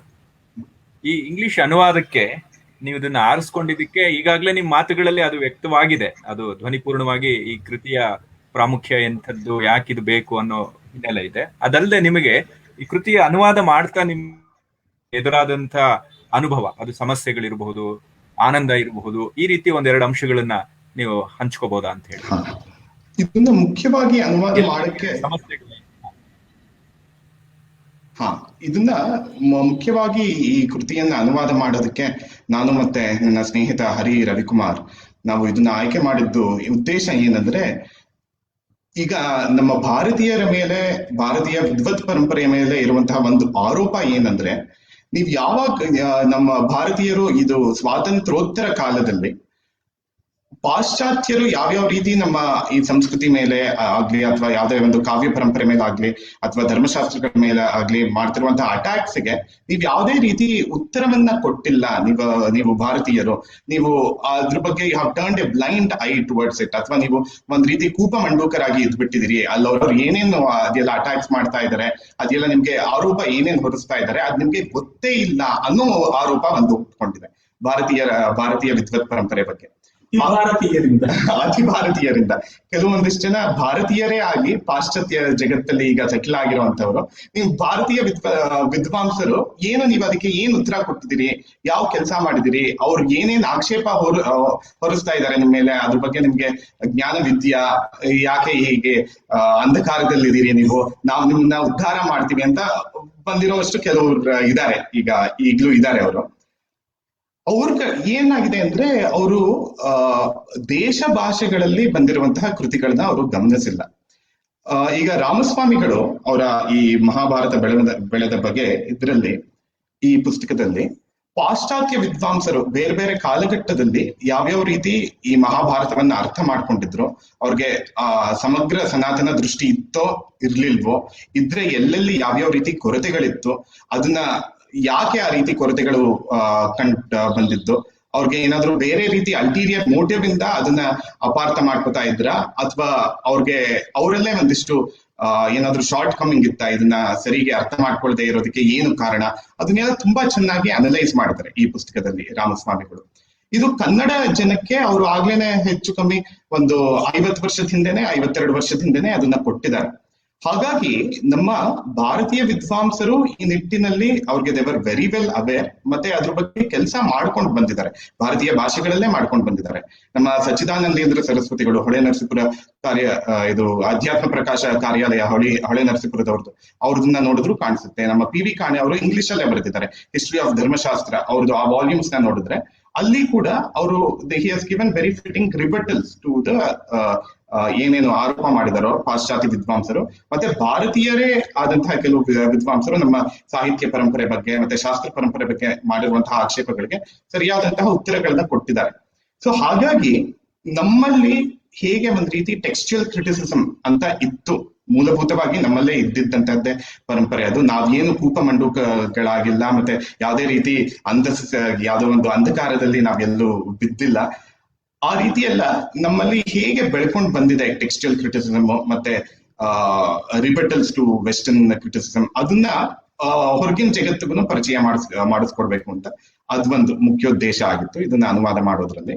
ಅದ್ರ ಜೊತೆಗೆ ನಾವು ಈ ಅನುವಾದ ಮಾಡಿರುವಂತಹ ಈ ಕೃತಿನಲ್ಲಿ ಭಾರತೀಯ ವಿದ್ವಾಂಸರು ಅಂದ್ರೆ ಈಗ ಹೆಚ್ಚು ಕಮ್ಮಿ ಒಂದು 100-120 ವರ್ಷದಲ್ಲಿ ಯಾವ್ಯಾವ ರೀತಿ ಈ ಮಹಾಭಾರತದ ಇದು ಕ್ರಿಟಿಕಲ್ ಎಡಿಷನ್ಗಾಗ್ಲಿ ಅಥವಾ ಅದ್ರ ಬಗ್ಗೆ ರಿಸರ್ಚ್ ಆಗ್ಲಿ ಸಂಶೋಧನೆಗಾಗ್ಲಿ ಯಾವ್ಯಾವ ರೀತಿ ಕಾಂಟ್ರಿಬ್ಯೂಟ್ ಮಾಡಿದ್ದಾರೆ ಅಂತ ಅವ್ರಗಳದ್ದು ಎಲ್ಲದನ್ನು ನಮ್ಗೆ ಸಿಕ್ಕಿದ್ದಷ್ಟು ಲಭ್ಯವಾದಷ್ಟು ಬಯೋಗ್ರಫಿಕಲ್ ಡೀಟೇಲ್ಸ್ ನ ಎಲ್ಲದನ್ನು ಕಂಪೈಲ್ ಮಾಡಿ ಅವ್ರು ಯಾವ್ಯಾವ ರೀತಿ ರಿಸರ್ಚ್ ಪೇಪರ್ಸ್ ಬರ್ತಿದ್ದಾರೆ ಅದೆಲ್ಲದನ್ನು ಇಲ್ಲಿ ಈ ಪುಸ್ತಕದಲ್ಲಿ ತಂದಿದ್ದೀವಿ. ಏನಂದ್ರೆ ಇವತ್ತು ಪಾಶ್ಚಾತ್ಯ ಜಗತ್ತಿಗೆ ಏನೋ ಅವರೇನೆ ಹೆಚ್ಚಾಗಿ ಮಹಾಭಾರತದ ಬಗ್ಗೆ ಸ್ಟಡೀಸ್ ಮಾಡ್ತಿದ್ದಾರೆ, ಅವರಿಂದಾನೇ ನಾವು ಕ್ರಿಟಿಕಲ್ ಎಡಿಷನ್ ಅನ್ನೋದನ್ನೆಲ್ಲ ಕಲ್ತ್ಕೊಂಡ್ವಿ ಅನ್ನೋ ಅಭಿಪ್ರಾಯ ಬೆಳ್ಕೊಂಡು ಬಂದಿದೆ. ಆದ್ರೆ ಸುಕ್ತಂಕರ್ ಅವರು ತೋರಿಸಿದ್ದಾರೆ, ಮತ್ತೆ ರಾಮಸ್ವಾಮಿಗಳು ಇಲ್ಲಿ ಹೇಳ್ತಾರೆ ಅವ್ರ ಪುಸ್ತಕದಲ್ಲೂ. ಈಗ 17-18ನೇ ಶತಮಾನದಲ್ಲಿದ್ದಂತಹ ನೀಲಕಂಠ ಅವನೇ ಒಂದ್ ರೀತಿ ಅವನ ಕಾಲಕ್ಕೆ ಒಂದು ಕ್ರಿಟಿಕಲ್ ಎಡಿಷನ್ ಅನ್ನೋದನ್ನ ತಯಾರಿ ಮಾಡ್ಕೊಂಡಿದ್ದ. ಅವನ ಹಿಂದಿನವರು ಯಾವ್ಯಾವ ಹಸ್ತಪ್ರತಿಗಳನ್ನ ಎಲ್ಲ ಸಿದ್ಧಪಡಿಸಿದ್ರು, ಅವನ್ಗೆ ಯಾವ್ಯಾವ್ದು ಲಭ್ಯವಿತ್ತೋ ಅದಷ್ಟನ್ನು ನೋಡ್ಕೊಂಡು ಒಂದು ಸಂಗ್ರಹ ಮಾಡಿ ಅದಕ್ಕೆ ಒಂದ್ ರೀತಿ ಇದು ಟೀಕೆ ತರ ಬರ್ದಿದ್ದ, ಭಾಷ್ಯ ತರ ಟೀಕೆ ತರ ಬರ್ದಿದ್ದ, ಕಾಮೆಂಟ್ರಿ ಬರ್ದಿದ್ದ ಅವನು. ಸೊ ಅವನಲ್ಲಿ ಮೆನ್ಷನ್ ಮಾಡ್ತಾನೆ ಈ ಪಾಠ ದೇವಬೋಧನಲ್ಲಿ ಸಿಗತ್ತೆ, ಇದು ಅಪಪಾಠವಾಗಿದೆ, ಈ ರೀತಿ ಪಾಠಾಂತರಗಳು ಇವೆ ಅಂತ. ಸೊ ಆ ಕ್ರಿಟಿಕಲ್ ಎಕ್ಸಾಮಿನೇಷನ್ ಮತ್ತೆ ಟೆಕ್ಸ್ಚುಯಲ್ ಕ್ರಿಟಿಸಿಸಮ್ ಅನ್ನೋ ಪರಂಪರೆ ನಮ್ಮಲ್ಲಿ ಮೂಲಭೂತವಾಗಿ ಇದ್ದಿದ್ದೇನೆ. ಗಣೇಶ್ ಅವ್ರು ಹೇಳಿದಾಗೆ ವ್ಯಾಸರು ಅದನ್ನ ಮಾಡಿದ್ದ, ಇದು ವೇದ ವ್ಯಾಸ ಅಂತ ಅವ್ರಿಗೆ ಹೆಸರು ಬಂದಿದ್ದೇನೆ ಕೃಷ್ಣ ದ್ವೈಪಾಯನರಿಗೆ. ಈ ರೀತಿ ಅವರು ಅದನ್ನ ವಿಂಗಡಣೆ ಮಾಡಿದ್ರಿಂದ, ವೇದಗಳನ್ನ 4 ಭಾಗವಾಗಿ ರಿಆರ್ಗನೈಸ್ ಮಾಡಿದ್ರಿಂದ. ಸೊ ಈ ನಮ್ಮ ಮೂಲಭೂತ ಭಾರತೀಯ ವಿದ್ವತ್ ಪರಂಪರೆಯ ಪರಿಚಯ ಇಂಗ್ಲಿಷ್ ಜಗತ್ತಿಗೂ ಆಗ್ಲಿ ಅನ್ನೋದು ಒಂದು ಕಾರಣದಿಂದ ನಾವು ಈ ಪುಸ್ತಕವನ್ನ ಅನುವಾದ ಮಾಡಿದ್ವಿ ಆಂಗ್ಲ ಭಾಷೆಗೆ. ಮತ್ತೆ ಆ ಪುಸ್ತಕದಲ್ಲಿ ನಮ್ಮ ರಾಮಸ್ವಾಮಿಯವರು ಮಹಾಭಾರತವನ್ನ ಕುರಿತು ಬರೆದ ಬೇರೆ ಕೆಲವು ಲೇಖನಗಳು ಇವೆ. ಆ ಲೇಖನಗಳ ಅನುವಾದವನ್ನು ಕೂಡ ಮಾಡಿರುವುದಾಗಿದೆ. ಅಂದ್ರೆ ಒಂದು ಕಡೆ ರಾಮಸ್ವಾಮಿಯವರು ಮಹಾಭಾರತವನ್ನು ಕುರಿತು ಆಲೋಚನೆ ಮಾಡಿರುವುದಷ್ಟು ಕನ್ನಡೇತರರಾದ ಓದುಗರಿಗೂ ಸಿಗಲಿ ಅಂತ ಅನ್ನೋ ದೃಷ್ಟಿಯಿಂದ ಅದನ್ನು ಕೂಡ ಮಾಡಿಕೊಟ್ಟಿರೋದಾಗಿದೆ.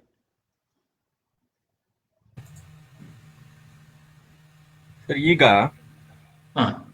ಈ ಪಾಠಾಂತರಗಳು ಹೇಗೆ ಬರುತ್ತೆ ಅಂತ ಈಗ ನೀವೊಂದು ಹೇಳಿದ್ರಿ, ಅಂದ್ರೆ ದೋಸೆ ಉದಾಹರಣೆಯನ್ನು ಕೊಟ್ಟು ಸಾಮಾನ್ಯರಿಗೂ ಇದು ಅರ್ಥವಾಗುವಂತ ರೀತಿಯಲ್ಲಿ ನೀವು ಹೇಳಿದ್ರಿ. ಅದು ಒಂದು ಜನಪ್ರಿಯವಾಗಿರುವಂತಹ ಕೃತಿ ಜನಮಾನಸಕ್ಕೆ ಹತ್ರ ಆದಷ್ಟು ಜನಕ್ಕೆ ಹೆಚ್ಚೆಚ್ಚು ತಲುಪ್ತಾ ಅವರು ಅದರಲ್ಲಿ ತಮ್ಮನ್ನ ಕಾಣೋದಕ್ಕೆ ಶುರುವಾಗ್ತಾರೆ. ಆವಾಗ ಅದು ಬೇರೆ ಬೇರೆ ಆಕಾರಗಳನ್ನ ರೂಪಗಳನ್ನ ಪಡೆಯುತ್ತೆ ಅಂತ ಹೇಳಿ ಹಲವಾರು ಆ ರೀತಿಯ ಪಾಠಾಂತರಗಳನ್ನ ನಾವು ಕಾಣ್ತೀವಿ. ಈಗ ಮುಖ್ಯವಾಗಿ ತುಂಬಾ ಜನಕ್ಕೆ ಒಂದು ಕ್ರಿಟಿಕಲ್ ಎಡಿಷನ್ ಅಲ್ಲಿ ಬಹುಶಃ ಇದು ಗಣೇಶನಿಗೆ ಹೇಳುವಂತ ಒಂದು ಪ್ರಸಂಗ ವ್ಯಾಸರು ಆ ಪ್ರಸಂಗವೇ ಇಲ್ಲ ಅನ್ನೋದು.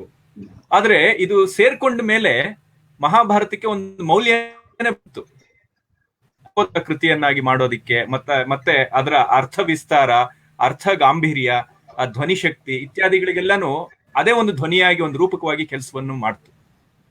ಹಾಗಾಗಿ ಈ ಪಾಠಾಂತರಗಳು ಎಷ್ಟರ ಮಟ್ಟಿಗೆ ನಮ್ಮ ಸಂಸ್ಕೃತಿಯನ್ನ ಅರ್ಥ ಮಾಡ್ಕೊಳ್ಳೋದಕ್ಕೆ ನೆರವಾಗತ್ತೆ, ಎಲ್ಲಿ ತೊಂದರೆ ಆಗತ್ತೆ ಅನ್ನೋದ್ರ ಬಗ್ಗೆ ಸ್ವಲ್ಪ ನೀವು ಹೇಳ್ಬೋದಾ ಗಣೇಶ್? ಖಂಡಿತ, ಬಹಳ ಒಳ್ಳೆಯ ಪ್ರಶ್ನೆ, ಬಹಳ ಮುಖ್ಯವಾದ ಪ್ರಶ್ನೆ.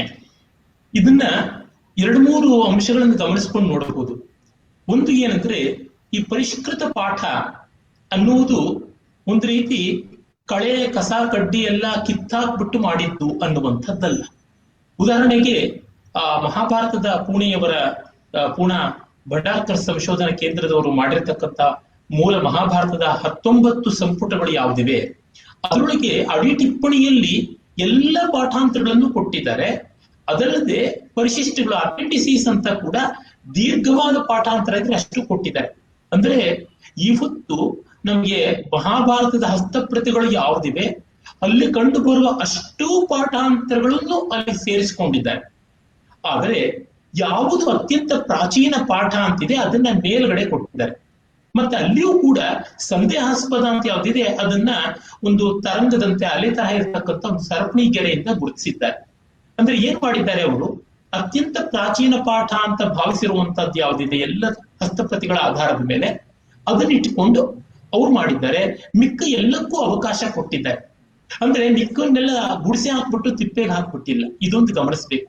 ನಮಗೀಗ ಮಹಾಭಾರತದ್ದು ಯಾವುದೋ ಒಂದು ದಾಕ್ಷಿಣಾತ್ಯ ಪಾಠದ ಆವೃತ್ತಿನಲ್ಲಿ ಹೇಗಿತ್ತು ಅಂತ ನೋಡ್ಬೇಕು ಅಂದ್ರೆ ಅಲ್ಲಿ ಅಡ್ಡಿ ಟಿಪ್ಪಣಿನಲ್ಲಿ ಕಾಣಿಸುತ್ತೆ ಅಥವಾ ಪರಿಶಿಷ್ಟದಲ್ಲಿ ಕಾಣಿಸುತ್ತೆ. ಉದಾಹರಣೆಗೆ ಕಣಿಕ ನೀತಿ ಅಂತ ಒಂದು ಭಾಗ ಬರ್ತದೆ, ಆದಿಪರ್ವದಲ್ಲಿ ಬರ್ತದೆ.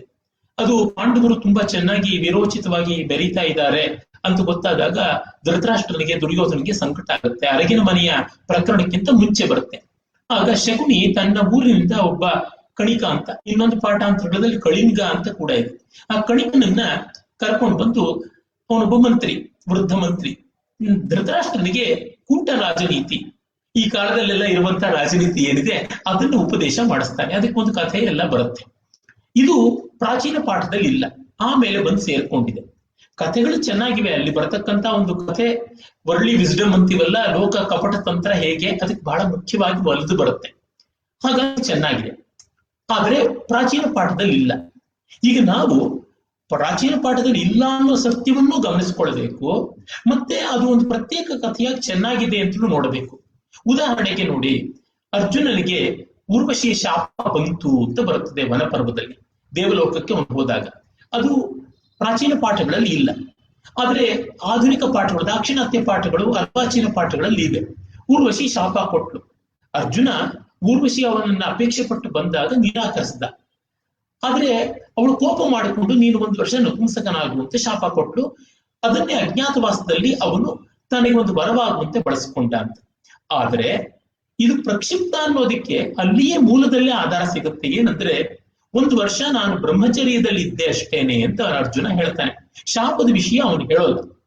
ಆದ್ರೆ ಈ ಶಾಪ ತನ್ನಂತೆ ಒಂದು ಸೊಗಸಾಗಿರುವ ಕಥೆ ಆಗಿದೆ. ಆ ಶಾಪದ ಕಥೆ ಎಷ್ಟು ಚೆನ್ನಾಗಿದೆ ಅಂದ್ರೆ ನಮ್ಮ ಕುಮಾರವ್ಯಾಸ ಅದನ್ನು ತುಂಬಾ ಸೊಗಸಾಗಿ ಬಳಸ್ಕೊತಾನೆ. ಭಯಭರಿತ ಭಕ್ತಿಯಲ್ಲಿ ಕಾಮಾರಿಯನ್ನು ಗೆಲಿದವನು ಮತ್ತೆ ಕಾಮನನ್ನು ಗೆಲಿದ ಅಂತ ಒಂದು ಪದ್ಯ ಸೂಚನೆಯಾಗಿ ಕೊಡ್ತಾರೆ ಆ ಪ್ರಕರಣಕ್ಕೆ. ಆ ಊರ್ವಶಿ ಪ್ರಕರಣ ಪ್ರಕ್ಷಿಪ್ತ ಅಂತ ಮೂಲದಲ್ಲಿದ್ರು, ಅದರ ಮೇಲೆ ಕುಮಾರವ್ಯಾಸ ಬಳಸಿದ ಕಾವ್ಯ ಮತ್ತೆ ಮೌಲ್ಯ. ಪಾಶುಪತಾಸ್ತ್ರ ತಗೊಳ್ಳುವಾಗ ಕಾಮಾರಿಯಾದ ಶಿವನನ್ನ ಭಕ್ತಿಯಿಂದ ಗೆದ್ದ. ಈಗ ಊರ್ವಶಿಯನ್ನ ಧೈರ್ಯದಲ್ಲಿ ಗೆದ್ದ ಅಂತ. ಬುದ್ಧಿಯ ಗುಣ ಧೀರತ್ವ, ಅವನು ವಿವೇಕ ಇದ್ದಿದ್ರಿಂದ ವಿವೇಕದಿಂದ ಎದುರಿಸಿದ.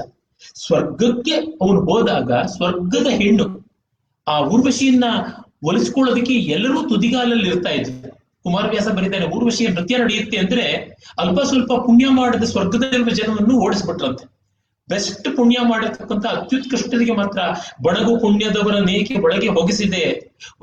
ಅಲ್ಪ ಸ್ವಲ್ಪ ಏನೋ ಮಾಡಿ ಪುಣ್ಯ ಬಂದವರನ್ನ ಇವತ್ತು ಬಿಡೋಲ್ಲ ಊರ್ವಶಿಯನ್ನ ನೃತ್ಯ ನೋಡಕ್ಕೆ, ಅತ್ಯುತ್ತಮವಾದಂತವರಿಗೆ ಮಾತ್ರ ಅಂತ. ಹೀಗೆ ಈ ಮೂಲಕ ಅರ್ಜುನನ ವ್ಯಕ್ತಿತ್ವವನ್ನ ಮತ್ತೆ ಈ ಬಗೆಯ ಕಾಮಕ್ಕಿಂತಲೂ ದೊಡ್ಡದಾದ ಒಂದು ಮೌಲ್ಯ ಇದೆ ಅಂತ ಅನ್ನೋದನ್ನ ಬಹಳ ಒಳ್ಳೆಯದು. ಇದಕ್ಕೆ ಎಷ್ಟೋ ಕಡೆ ಕಾಣಿಸುತ್ತದೆ. ಅಂದ್ರೆ ಏನರ್ಥ, ಪ್ರಕ್ಷಿಪ್ತವನ್ನ ನಾವು ಆಸ್ ಎ ಫ್ಯಾಕ್ಟ್ ಪ್ರಕ್ಷಿಪ್ತ ಅಂತ ಒಪ್ಕೊಳ್ಳೋಣ. ಆದರೆ ಆಸ್ ಎ ವ್ಯಾಲ್ಯೂ ಅದರೊಳಗಿರೋ ಸ್ವಾರಸ್ಯ ಏನು ನೋಡೋಣ. ಈಗ ಅಕ್ಷಯ ಪಾತ್ರ ಪ್ರಕರಣ ಪ್ರಕ್ಷಿಪ್ತ, ಅರ್ವಾಚೀನ ಪಾಠ, ಪ್ರಾಚೀನ ಪಾಠ ಅಲ್ಲ ಅಂತ ಗೊತ್ತಾಗಿದೆ.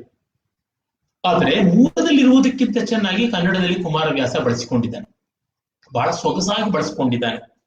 ಬೇರು ನೀರುಂಡ ಬಳಿಕ ತಡೆಯುವೆ ಭೂರುಹದ ಶಾಖೋಪಶಾಖಗಳು. ಕೃಷ್ಣ ಒಬ್ಬ ತೃಪ್ತಿಯಾದರೆ ಮಿಕ್ಕವರೆಲ್ಲ ತೃಪ್ತಿಯಾದರು ಅಂತ. ಈ ಪಾಠದ ಮೇಲೆ ಮಧುಸೂದನ ಸರಸ್ವತಿಗಳು ಅವ್ರು ಬರೀತಾರೆ, ಅದ್ವೈತ ತತ್ವ ಪರಮಾರ್ಥ ಅಂತ ತೋರಿಸೋದಕ್ಕೆ ಕೃಷ್ಣನೇ ಅಲ್ಲಿ ಸಾಕ್ಷಿಯಾಗಿದ್ದಾನೆ. ಜಗದಂತರ್ಯಾಮಿಗೆ ತೃಪ್ತಿ ಆದ ಮೇಲೆ ಜಗತ್ತಿಗೆಲ್ಲ ತೃಪ್ತಿ ಆಯಿತು ಅಂತ. ಹೀಗೆ ಒಂದು ಕತೆ ತನ್ನಂತೆ ತಾನು ರೋಚಕವಾಗಿರೋದ್ರ ಜೊತೆಗೆ ಮಹಾ ಮೌಲ್ಯವನ್ನು ಒಳಗೊಳ್ಳುವಂತದ್ದಾಗಿದೆ. ಈ ರೀತಿಯಾದ ಎಷ್ಟೋ ಅಂಶಗಳನ್ನ ನಾವು ನೋಡ್ತೀವಿ. ಅಕ್ಷಯಾಂಬರ ಪ್ರಕರಣವೂ ಅಷ್ಟೇನೆ, ಅಲ್ಲೂ ಅಷ್ಟೇನೆ ಕೃಷ್ಣ ಕೊಟ್ಟಿದ್ದು ಅಂತಕ್ಕಂಥದ್ದು ಅಲ್ಲಿ ಮೂಲದಲ್ಲಿ ಬರೋದಿಲ್ಲ, ಪ್ರಾಚೀನ ಪಾಠದಲ್ಲಿ ಅಂತ. ಅಂದ್ರೆ ಈಗ ನಮ್ಮ ಅಜ್ಜನಿಗೆ ಕಲರ್ ಟಿವಿ ಇರಲಿಲ್ಲ, ನಮ್ಮ ಮುತ್ತಜ್ಜನ ಅಜ್ಜನಿಗೆ ಎಲೆಕ್ಟ್ರಿಸಿಟಿ ಇರಲಿಲ್ಲ, ರೇಡಿಯೋ ಇರಲಿಲ್ಲ, ಕಾರು ಇತ್ಯಾದಿಗಳು ಇರಲಿಲ್ಲ. ಆದ್ರೆ ಅವರಿಗೆ ಒಳ್ಳೆ ಬದುಕಿತ್ತು, ಅದೇನು ತಪ್ಪಿಲ್ಲ. ಅವು ತಮ್ಮಂತೆ ಒಳ್ಳೆ ರೀತಿಯಲ್ಲಿ ಬದುಕಿದ್ರು. ಆ ಮಟ್ಟಕ್ಕೆ ನಾವು ತಿಳ್ಕೋಬೇಕು. ನಮ್ಮ ಅಜ್ಜನಿಗೆ ಎಲ್ಲ ಇತ್ತು, ಇವೆಲ್ಲ ಅನುಕೂಲತೆಗಳಿತ್ತು ಅಂತ ನಾವು ಸಾಧಿಸಬೇಕಾಗಿಲ್ಲ. ಅದೇ ಸಂದರ್ಭದಲ್ಲಿ ನಾವು ಅವನಿಂದ ಯಾವುದೋ ಒಂದು ವಿಶಿಷ್ಟವಾದ ಮೌಲ್ಯ, ಯಾವುದೋ ಒಂದು ಅವನೆಲ್ಲ ಆರೋಪಿತವಾದ್ರೆ, ಅವನು ಬದುಕಿನದಲ್ಲದೆ ಇದ್ರು, ಯಾರದೇ ಬದುಕಿನಲ್ಲಿ ಇದು ನಡೆದಿದ್ರು ಒಳ್ಳೆಯದು, ಮೆಚ್ಚಿಕೊಳ್ಬಹುದು. ಉದಾಹರಣೆಗೆ ನಮ್ಮ ಕವಿಗಳನ್ನು ಕುರಿತು ಬೇಕಾದಷ್ಟು ಕಟ್ಟುಕಥೆಗಳು ಅನ್ನುವಂಥವೆಲ್ಲ ಬೆಳೆದಿದೆ. ಶಂಕರಾಚಾರ್ಯರು, ಕಾಳಿದಾಸ, ಅಪ್ಪೈ ದೀಕ್ಷಿತ, ಜಗನ್ನಾಥ ಪಂಡಿತ, ಈ ತರಹ ಅವರ ಬದುಕಿನಲ್ಲಿ ಅದು ನಡೆದಿತ್ತೋ ಇಲ್ವೋ, ಆದ್ರೆ ಕಥೆಯಾಗಿ ಚೆನ್ನಾಗಿದೆ. ಈ ಪೃಥಕ್ಕರಣ ಮಾಡ್ಕೋಬೇಕು. ತುಂಬಾ ಜನಕ್ಕೆ ಏನಾಗುತ್ತೆ, ಸತ್ಯ ಅಂದ್ರೆ ಆಸ್ ಫ್ಯಾಕ್ಟ್ ಏನಾಗಿದೆ, ಮೌಲ್ಯ ಆಸ್ ವ್ಯಾಲ್ಯೂ ಏನಾಗಿದೆ ಅಂತ ಬೇರ್ಪಡಿಸ್ಕೊಳಕ್ ಬರೋದಿಲ್ಲ. ಅವರಿಗೆ ತಗಾದೆ. ಇದು ಏನಾಗಿದೆ, ಇದರಿಂದಾಗಿ ಒಂದು 2-3 ತರ ಗುಂಪಾಗಿದೆ. ಒಂದು, ಈ ಬಗೆಯ ಪರಿಷ್ಕೃತ ಪಾಠ, ವಿದ್ವತ್ ಕಾರ್ಯ, ಹಸ್ತಪ್ರತಿಗಳ ಅಧ್ಯಯನದ ಮೇಲೆ ಮಾಡತಕ್ಕಂಥ ತುಂಬಾ ತಪ್ಪು ಅಂತ ಹೇಳ್ತಕ್ಕಂಥದ್ದು. ಹಾಗೆ ತಪ್ಪು ಅಂತ ಹೇಳೋರಲ್ಲಿ ಮತ್ತೆ 2 ವರ್ಗ. ನಮಗ್ ಸಿಕ್ಕಿರುವಂತಹ ಪಾಠವೇ ಪವಿತ್ರವಾದ ಪಾಠ ಅಂತ. ಸಾಮಾನ್ಯವಾಗಿ ಮತಾವೇಶ ಇದ್ದವರಿಗೆ ಅವ್ರ ಮತಾವೇಶದಿಂದ ತಮ್ಮ ಮತಕ್ಕಾಗದೇ ಇರೋದು. ಈಗ ಉದಾಹರಣೆಗೆ ನಾನು ವಿಷ್ಣು ಭಕ್ತ ಅಂದ್ರೆ ಶಿವದ್ವೇಷದ ಭಾಗ ಸೇರಿಸೋದು, ಮತ್ತೆ ವಿಷ್ಣುವಿನ ಕೊಂಡಾಟದ ಭಾಗ ಸೇರಿಸೋದು. ಅಥವಾ ನಾನು ಶಿವಭಕ್ತನಾಗಿದ್ರೆ ಶಿವನ ಕೊಂಡಾಟದ ಭಾಗ ಸೇರಿಸೋದು, ವಿಷ್ಣುವಿನ ನಿಂದೆಯ ಭಾಗ ಸೇರಿಸೋದು, ಈ ತರದ್ದನ್ನು ಮಾಡೋದಾಗುತ್ತದೆ. ಹೀಗೆ ಈ ಶ್ರದ್ಧಾವಂತರು ಅಂತ ಯಾರಿದ್ದಾರೆ, ಮತಾಂಧರು, ಅವರು ತಮ್ಮ ಪಾಠವೇ ಸರಿ, ಮಿಕ್ಕ ಪಾಠಗಳು ತಪ್ಪು ಅಂತ ಹಠ ಮಾಡಿ ಪರಿಷ್ಕೃತ ಆವೃತ್ತಿಯನ್ನು ಧಿಕ್ಕರಿಸ್ತಾರೆ. ಮತ್ತೆ ಇನ್ನೊಬ್ರು ಏನ್ ಮಾಡ್ತಾರೆ, ಗೇಲಿ ಮಾಡೋದಕ್ಕೆ ನೋಡಿ ಇವೆಲ್ಲ ಬೆಳೆದು ಬಂದಿದ್ದಷ್ಟು ನಾನ್ಸೆನ್ಸ್. ಅತ್ಯಂತ ಪ್ರಾಚೀನ ಪಾಠ ಏನಿತ್ತು, ಹೋಲ್ಡ್ಸ್ಮೆನ್ನು, ಹಾಪ್ಕಿನ್ಸು ಇತ್ಯಾದಿ ಪಾಶ್ಚಾತ್ಯ ವಿದ್ವಾಂಸರು 19ನೇ ಶತಮಾನದಲ್ಲಿ ಏನೇನೇನೆಲ್ಲ ಹೇಳಿದ್ದಾರೆ ಅಂತ ನೋಡಿದಾಗ ಇನ್ವರ್ಷನ್ ಥಿಯರಿ ಅಂತ ಒಂದಿದೆ. ಕೌರವರು ಒಳ್ಳೆಯವರು, ಪಾಂಡವರು ಕೆಟ್ಟವರು, ಅದು ಪ್ರಾಚೀನವಾದ ಪಾಠ ಅಂತ ಹೇಳ್ಬಿಟ್ಟಿದನುವೆ. ಅಥವಾ ಬ್ರಾಹ್ಮಣರಿಗೂ ಕ್ಷತ್ರಿಯರಿಗೂ ತಗಾದೆ ಇತ್ತು, ದ್ರೋಣಾಚಾರ್ಯ ದ್ರುಪದಂತೂ ಅದೇ ಮಹಾಭಾರತದ ಕೇಂದ್ರ. ಈ ರೀತಿಯಾದದ್ದು ಯಾವುದೋ ಒಂದು ಬುಡಕಟ್ಟಿನ ಜನ ಹೋರಾಟ ಮಾಡಿದ್ರು, ಮಿಕ್ಕಿದ್ದೆಲ್ಲ ದೇವತೆಗಳ ಮಕ್ಕಳನ್ನು ಕೊಟ್ಟರು, ಮತ್ತೊಂದು, ಇವೆಲ್ಲ ಶುದ್ಧ ಸುಳ್ಳು ಅಂತ. ಅಂದ್ರೆ ಈ ಅತಿ ವಿಚಾರವಾದಿಗಳು ಅಂತಿದಾರಲ್ಲ, ಆ ವಿಕಾರವಾದಿಗಳದ್ದು ಒಂದು, ಮತಾವೇಶದವ್ರದ್ದು ಒಂದು. ಹೀಗೆ ಇವರಿಬ್ಬರೂ ಕೂಡ ಒಂದು ರೀತಿಯಲ್ಲಿ ಆಕ್ಷೇಪ ಮಾಡ್ತಾರೆ ಇಂಥವನ್ನ. ಪಾಠಗಳನ್ನೆಲ್ಲ ಗಮನಿಸ್ಕೊಳ್ಳೋದು ಬೇಡ ಅಂತ. ಮತ್ತೆ ಇದನ್ನು ಕೊಂಡಾಡುವಂಥವರಲ್ಲಿ 2 ತರಹ ಇದೆ. ಒಂದು, ಅಬ್ಜೆಕ್ಟಿವ್ ಆಗಿ ನಾವಿರ್ತೀವಿ ಅಂತಕ್ಕಂಥವ್ರು, ಎಲ್ಲವನ್ನೂ ಪರಿಷ್ಕೃತವಾದಂಥದ್ದೇ ನೋಡ್ಕೋತೀವಿ, ಅದಕ್ಕೆ ಇದು ಬೇಕು ಅಂತ. ಆದ್ರೆ ಮತ್ತೊಂದು, ಅದು ಬಹಳ ಅಲ್ಪಸಂಖ್ಯೆಯ ಗುಂಪು. ನಾವು ಶುದ್ಧ ಪಾಠ ಏನು ಅಂತಲೂ ನೋಡ್ತೀವಿ, ಕಲಾತ್ಮಕವಾದ ಜೀವನೋತ್ಕರ್ಷವಾದಂತಹ ಸಾಂಸ್ಕೃತಿಕವಾದ ಮೌಲ್ಯವಿರುವ ಅನೇಕ ಪಾಠಗಳನ್ನು ನೋಡ್ತೀವಿ, ಎರಡನ್ನೂ ಗಮನಿಸ್ಕೊಳ್ತೀವಿ. ಅಂದ್ರೆ ದೋಸೆ ಮೂಲಭೂತವಾಗಿ ಬಂದದ್ದು ಉದ್ದಿನ ಬೇಳೆ, ಅಕ್ಕಿ, ಅದರಿಂದ ಅಂತ ಅನ್ನೋದು ತಿಳ್ಕೋಬೇಕು. ಅದೇ ಸಂದರ್ಭದಲ್ಲಿ ದೋಸೆ ಅನಂತ ಮುಖವಾದ ವೈವಿಧ್ಯ ಇರುತ್ತದೆ ಅನ್ನೋದು ತಿಳ್ಕೋಬೇಕು. ರುಚಿಗೆ ಬೇಕು ಅಂದ್ರೆ ಇದು ಮೂಲ ಪದಾರ್ಥ ಯಾವುದು ಅಂದ್ರೆ ಒಂದಕ್ಕೊಂದು ವಿರುದ್ಧವಲ್ಲ, ಬೋತ್ ಆಕ್ಟ್ ಡಿಫರೆಂಟ್ ಪ್ಲೇನ್ಸ್. ಇದನ್ನ ನಾವು ನೋಡ್ಬೇಕು. ಅಂದ್ರೆ ಇದು ಸಹಾನುಭೂತಿ, ವಿವೇಕ ಎರಡರಿಂದ ಬರುತ್ತೆ. ಅದರ ಅನಂತ ಪಾಠಗಳ ಅದರದಾದ ಸ್ವಾರಸ್ಯವನ್ನು ನೋಡಕ್ ಒಂದು ಸಹಾನುಭೂತಿ ಬೇಕು. ಪರಿಷ್ಕೃತ ಪಾಠ, ಪ್ರಾಚೀನ ಪಾಠ ಅಂದ್ರೆ ಹಿಸ್ಟಾರಿಕಲ್ ಸ್ಟಡಿಗೆ ಒಂದು ಕ್ರಿಟಿಕ್ಯಾಲಿಟಿ ಬೇಕು, ಕಲ್ಚರಲ್ ಸ್ಟಡಿಗೆ ಒಂದು ಇನ್ಕ್ಲೂಸಿವಿಟಿ ಬೇಕು, ಇದು ಇನ್ಕ್ಲೂಸಿವ್ನೆಸ್ ಬೇಕು. ಇದು ಎರಡೂ ಪರಸ್ಪರ ವಿರುದ್ಧವಲ್ಲ. ಸರ್ವಂ ಕಲ್ವಿದಂ ಬ್ರಹ್ಮಾನು ಹೌದು, ಮತ್ತೆ ಅಹಂ ಬ್ರಹ್ಮಾಸ್ಮಿ ಅನ್ನೋದು ಹೌದು, ಎರಡು ವ್ಯತ್ಯಾಸವಲ್ಲ ಅನ್ನುವಂತ ದೃಷ್ಟಿ ಬೇಕು ಅಂತ ನಂಗನ್ಸುತ್ತೆ. ಅಂತ ವಿವೇಕವುಳ್ಳವರನ್ನ ನಾವು ನೋಡ್ಬೇಕು. ಪ್ರಾಚೀನ ಭಾರತದಲ್ಲಿ ವೈಜ್ಞಾನಿಕ ಸಾಧನೆ ಇತ್ತು, ಆದ್ರೆ ಅದು ಗಣಪತಿಯ ತಲೆಯನ್ನ ಆನೆಯ ತಲೆಯಾಗಿ ಕಸಿ ಮಾಡಿದ್ರೊಳಗೆ ಇಲ್ಲ, ಪುಷ್ಪಕ ವಿಮಾನವನ್ನು ಮಾಡಿದ್ರೊಳಗೆ ಇಲ್ಲ ಅಂತ ತಿಳ್ಕೋಬೇಕು. ಈ ರೀತಿಯಾದ ವಿವೇಕ ಟೆಸ್ಟ್ ಟ್ಯೂಬ್ ಬೇಬಿ ಮಹಾಭಾರತದಲ್ಲಿ ಇಲ್ಲ, ಈ ತರದಲ್ಲಿ ಇಟ್ಕೋಬೇಕು. ಇದು ನಮಗಿರಬೇಕಾದಷ್ಟು.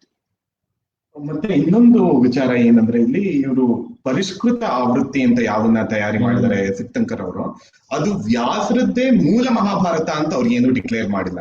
ಇವತ್ತು ನಮ್ಗೆ ಸಿಕ್ಕಿರುವಂತಹ ಹಸ್ತಪ್ರತಿಗಳ ಆಧಾರದ ಮೇಲೆ the earliest reconstructable manuscript, the common ancestor ಅಂತ.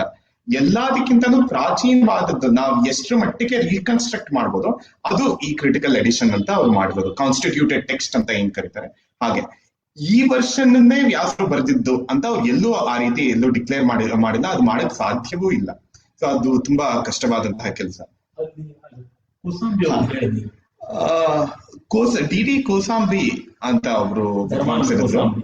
ಅವರು ಒಂದ್ಸಲ ಸುಕ್ತಂಕರ್ ಅವ್ರ ಹತ್ರ ಬಂದು ಹೇಳಿದ್ರಂತೆ, ಸುಮ್ನೆ ಅವ್ರನ್ನ ಕೀಟ್ಲೆ ಮಾಡೋದಕ್ಕೆ ಒಂದ್ ರೀತಿ ಆರೋಗ್ಯ ಇರ್ಲಿಲ್ಲ, ಅವ್ರ ಹೆಚ್ಚು ಕಮ್ಮಿ ಅವರ ಕೊನೆಗಾಲದಲ್ಲಿ ಇದ್ರು ಅಂತ ಕಾಣಿಸುತ್ತೆ. ಅವಾಗ ಬಂದು ಹೇಳಿದ್ರಂತೆ ಸುಕ್ತಂಕರ್ ಅವ್ರ ಹತ್ರ, ನೋಡಿ ನೀವು ಇಷ್ಟು ಕಷ್ಟಪಟ್ಟು ಒಂದು ಪರಿಷ್ಕೃತ ಆವೃತ್ತಿ ಅಂತ ಅದನ್ನ ಸಿದ್ಧಪಡಿಸಿದ್ದೀರಿ, ಆದ್ರೆ ನಂಗೆ ಇವಾಗ ಇನ್ನೊಂದು ಮ್ಯಾನ್ಸ್ಕ್ರಿಪ್ಟ್ ಸಿಕ್ಕಿದೆ, ಒಂದು ಹಸ್ತಪ್ರತಿ ಸಿಕ್ಕಿದೆ, ಅದು ನೋಡಿ ಅದು ನಿಮ್ಮ ಯಾವ್ದನ್ನ ನಿಮ್ದು ಡೇಟಬಲ್ ಓಲ್ಡೆಸ್ಟ್ ಆನ್ಸಿಸ್ಟರ್ ಅಂತ ನೀವು ರೀಕನ್ಸ್ಟ್ರಕ್ಟ್ ಮಾಡಿದಿರೋ ಆ ಕಾನ್ಸ್ಟಿಟ್ಯೂಟೆಡ್ ಟೆಕ್ಸ್ಟ್ ಅಂತ, ಅದಕ್ಕಿಂತ ಪ್ರಾಚೀನ ಪಾಠವಾಗಿ ಇದು ಕಾಣಿಸುತ್ತೆ, ಇದು ಗುಪ್ತರಿಗಿಂತ ಪ್ರಾಚೀನವಾದ ಪಾಠ ಅಂತ ಕಾಣಿಸುತ್ತೆ ಅಂತ ಡಿ ಕೋಸಾಂಬಿ ಅವರು ಒಂದ್ಸಲ ಬಂದು ಹೇಳಿದ್ರಂತೆ ಸುಕ್ತಂಕರ್ ಅವ್ರಿಗೆ ನಿಜವಾಗ್ಲೂ ಆ ರೀತಿ ಏನು ಸಿಕ್ಕಿರ್ಲಿಲ್ಲ. ಆದ್ರೆ ನಿಮ್ಮ ಜೀವನ ಇಡೀ ಮಾಡಿದಂತಹ ಪರಿಶ್ರಮ ವ್ಯರ್ಥ ಆಗುತ್ತಲ್ಲ, ನೀವು ರೀಕನ್ಸ್ಟ್ರಕ್ಟ್ ಮಾಡಿರೋದಕ್ಕಿಂತ ಪ್ರಾಚೀನವಾದದ್ದು ಒಂದು ಮ್ಯಾನ್ಸ್ಕ್ರಿಪ್ಟ್ ಸಿಕ್ಕಿದ್ರೆ ಏನ್ ಮಾಡ್ತೀರಾ, ಅದಕ್ಕೆ ಏನ್ ನಿಮ್ದು ಉತ್ತರ ಅಂತ ಕೇಳೋದಕ್ಕೆ ಸುಕ್ತಂಕರ್ ಅವರು ಎಷ್ಟು ಒಂದ್ ರೀತಿ ಕಾನ್ಫಿಡೆನ್ಸ್ ಇಂದ ಹೇಳ್ತಾರೆ ಅಂದ್ರೆ, ಆ ರೀತಿ ಒಂದು ಪಾಠ ಇದ್ರು ಆ ಪ್ರೀ ಗುಪ್ತ ಪೀರಿಯಡ್, ಗುಪ್ತರಿಗಿಂತ ಪ್ರಾಚೀನವಾದದ್ದು ಒಂದು ಪಾಠ ಹಸ್ತಪ್ರತಿ ಸಿಕ್ಕಿದ್ರು ಅದು ನಾನು ರೀಕನ್ಸ್ಟ್ರಕ್ಟ್ ಮಾಡಿರುವಂತಹ ಇದು ಕಾನ್ಸ್ಟಿಟ್ಯೂಟೆಡ್ ಟೆಕ್ಸ್ಟ್ಗೆ ತುಂಬಾ ಹತ್ರ ಬರುತ್ತೆ, ತುಂಬಾ ಸಮೀಕರಣ ಕಾಣಿಸುತ್ತೆ ಅಂತ ಕಾಣುತ್ತೆ. ಆ ರೀತಿ ನಾನು ಊಹೆ ಮಾಡ್ತೀನಿ. ಆ ರೀತಿ ಒಂದು ಹಸ್ತಪ್ರತಿ ಸಿಕ್ತು ಅಂತ ಅಂದ ಮಾತ್ರಕ್ಕೆ ನಾನ್ ಮಾಡಿರುವಂತಹ ಇಡೀ ಈ ಕ್ರಿಟಿಕಲ್ ಎಡಿಷನ್ ಪ್ರೋಸೆಸ್ ಅದು ಯಾವುದೇ ರೀತಿ ನಷ್ಟವಾಗೋದಿಲ್ಲ, ಅದಕ್ಕೆ ಅನರ್ಥಪ್ರಾಯವಾಗೋದಿಲ್ಲ, ಅದಕ್ಕೆ it has its own relevance ಅಂತ.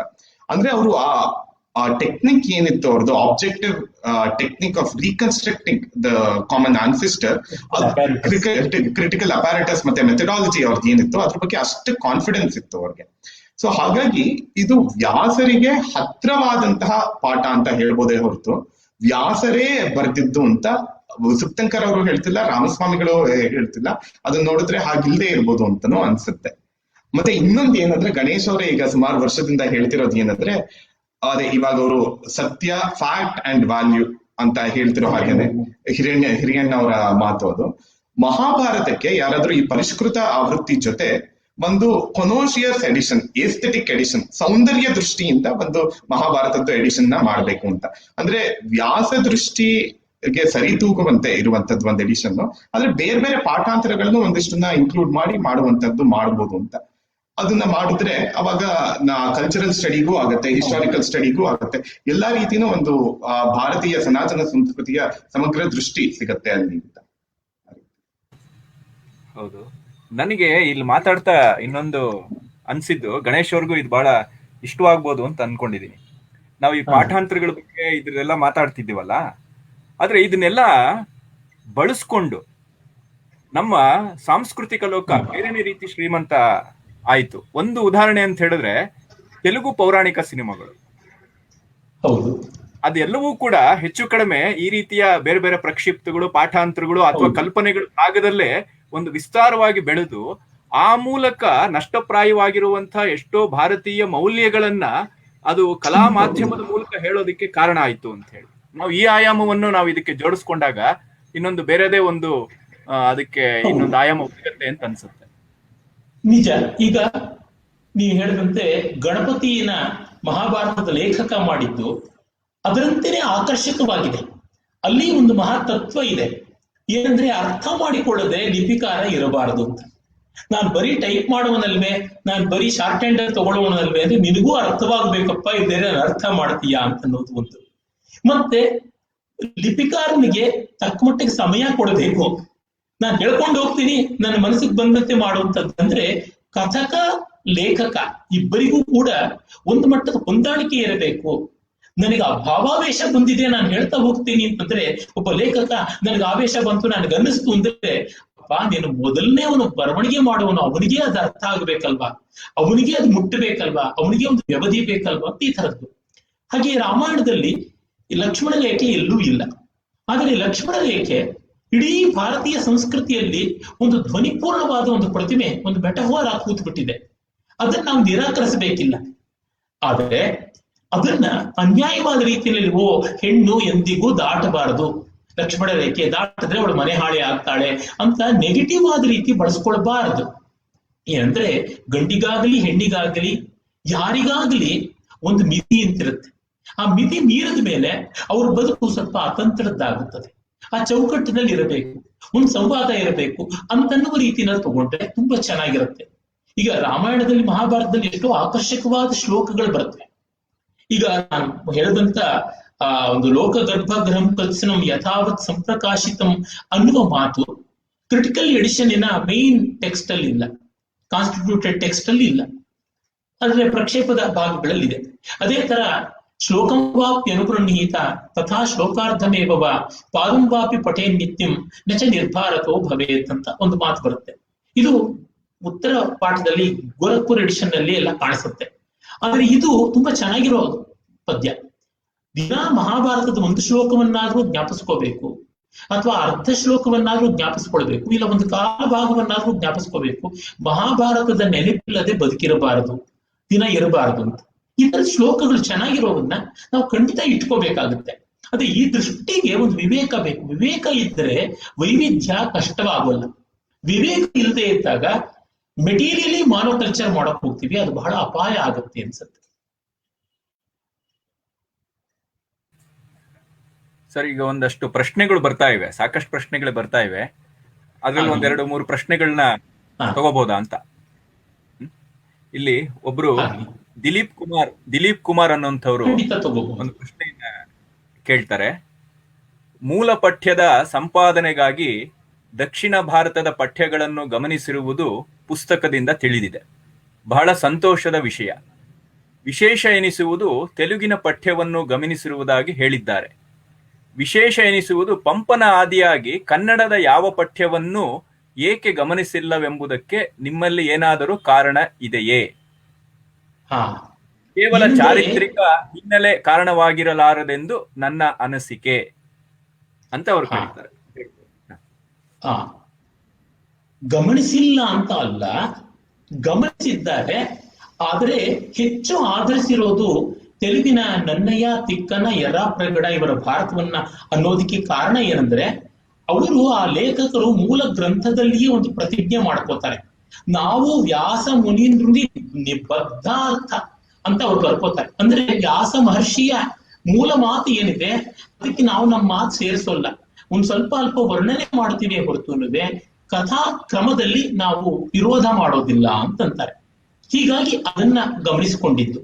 ಮತ್ತೆ ಕಾಶ್ಮೀರದ ಕ್ಷೇಮೇಂದ್ರ ಇವರೆಲ್ಲರಿಗಿಂತಲೂ ಪ್ರಾಚೀನ, ನನ್ನೇ ಮೊದಲಾದವರಿಗಿಂತ, ಕುಮಾರವ್ಯಾಸನ ಮೊದಲಾದವರಿಗಿಂತ ಅವರ ಪಾಠವನ್ನ ಅವರು ಗಮನಿಸಿಕೊಂಡಿದ್ದಾರೆ. ಅದು ಇನ್ನೂ ಸಂಗ್ರಹವಾಗಿ ಇನ್ನೂ ಮೂಲಕ್ಕೆ ನಿಷ್ಠವಾಗಿರ್ತಕ್ಕಂಥದ್ದು ಅಂತ. ಪಂಪನನ್ನ ಹೆಚ್ಚಾಗಿ ಗಮನಿಸದೇ ಇರೋದಕ್ಕೆ ಒಂದು ಮುಖ್ಯ ಕಾರಣ ಏನಂದ್ರೆ, ಪಂಪ ತನ್ನ ಕಲ್ಪನೆ ಅದನ್ನು ಹೆಚ್ಚು ಬೆಳೆಸಿಕೊಂಡಿದ್ದಾನೆ. ಮತ್ತೆ ಅವನು ಯಾವ್ಯಾವ ವಿವರಣೆಯನ್ನ ಕೊಟ್ಟಿದ್ದಾನೆ, ಮೂಲ ಮಹಾಭಾರತಕ್ಕೆ ಅನುಸಾರಿಯಾಗಿರುವ ವಿವರಣೆ, ಅದೆಲ್ಲ ಸಾಮಾನ್ಯ ಕ್ರಿಟಿಕಲ್ ಎಡಿಷನ್ ಅಲ್ಲಿ ಬಂದಿದೆ. ಒಂದೆರಡು ಕಡೆ ವ್ಯತ್ಯಾಸ, ಸಣ್ಣ ಪುಟ್ಟ ವ್ಯತ್ಯಾಸ ಬರುತ್ತೆ. ಉದಾಹರಣೆಗೆ ಅವನು ಉರ್ವಶಿ ಪ್ರಕರಣವನ್ನು ತರ್ತಾನೆ, ಆದ್ರೆ ಅಲ್ಲಿ ರಂಭೆ ಅಂತ ಬಳಸ್ತಾನೆ, ಆದ್ರೆ ಇಲ್ಲಿ ಉರ್ವಶಿ ಅಂತ ಆಗಿದೆ. ಅವನಿಂದ ಅವನು ಕನಕಸ್ವಾಮಿ, ಕನಕನ ಬೇಳ್ವೆ ಕನಕನನ್ನೇ ತಿಂದುದು ಅಂತ ಹೇಳಿ ಯಕ್ಷ ಪ್ರಶ್ನೆಯ ಒಂದು ಪ್ರಕರಣದಲ್ಲಿ ತಗೋತಾನೆ.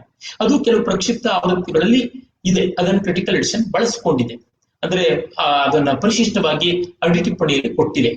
ಮತ್ತೆ ಈ ನೆತ್ತಮನಾಡಿ ಭಾನುಮತಿ ಸ್ವತ್ತಡೆ ಇಲ್ಲ, ಯಾಕೆಂದ್ರೆ ಪಂಪನ ಕ್ರಿಯೇಷನ್ ಅದು. ಅದಾದ್ಮೇಲೆ ಪೆರುಂದೇವನಲ್ಲಿ ಆ ಕ್ರಿಯೇಷನ್ ಬಂದಿದೆ ಅಂತ ಗೊತ್ತಾಗುತ್ತದೆ. ತಮಿಳಿನಲ್ಲಿ ಪೆರುಂದೇವನಲ್ಲೆಲ್ಲ, ವಿಲ್ಲಿಪುತ್ತೂರು ಭಾರತದಲ್ಲಿ ಕೂಡ ಬಂದಿದೆ. ಆದ್ರೆ ಪಂಪ ಹೆಚ್ಚಾಗಿ ಅವನು ಸಂಸ್ಕೃತ ಕವಿಗಳಿಂದ ಪ್ರಭಾವಿತನಾದ. ಮಾಘ ಇರ್ಬೋದು, ಭಾರವಿ ಇರ್ಬೋದು, ಭಟ್ಟನಾರಾಯಣ ಇರ್ಬೋದು, ಭಾಸ ಇರ್ಬೋದು, ಇಂಥವರಿಂದ ಪ್ರಭಾವಿತನಾಗಿ ಅವನು ಒಂದು ಕಲ್ಪನೆಯ ಕೌಶಲ ಇರತಕ್ಕಂಥ ಕಾವ್ಯ ಬರೆಯೋಕೆ ಹೊರಟ. ಮೂಲ ಮಹಾಭಾರತವನ್ನ ಅದೇ ರೂಪದಲ್ಲಿ ತರಕ್ ನೋಡಲಿಲ್ಲ. ಮತ್ತೆ ಜೊತೆಗೆ ಅರಿಕೇಸರಿಯನ್ನ ಮುಂದೆ ಮಾಡಬೇಕು ಅಂತ ಹೋದ, ಸಮಸ್ತ ಭಾರತ ಬರೀಬೇಕು ಅಂತ ಬಂದ.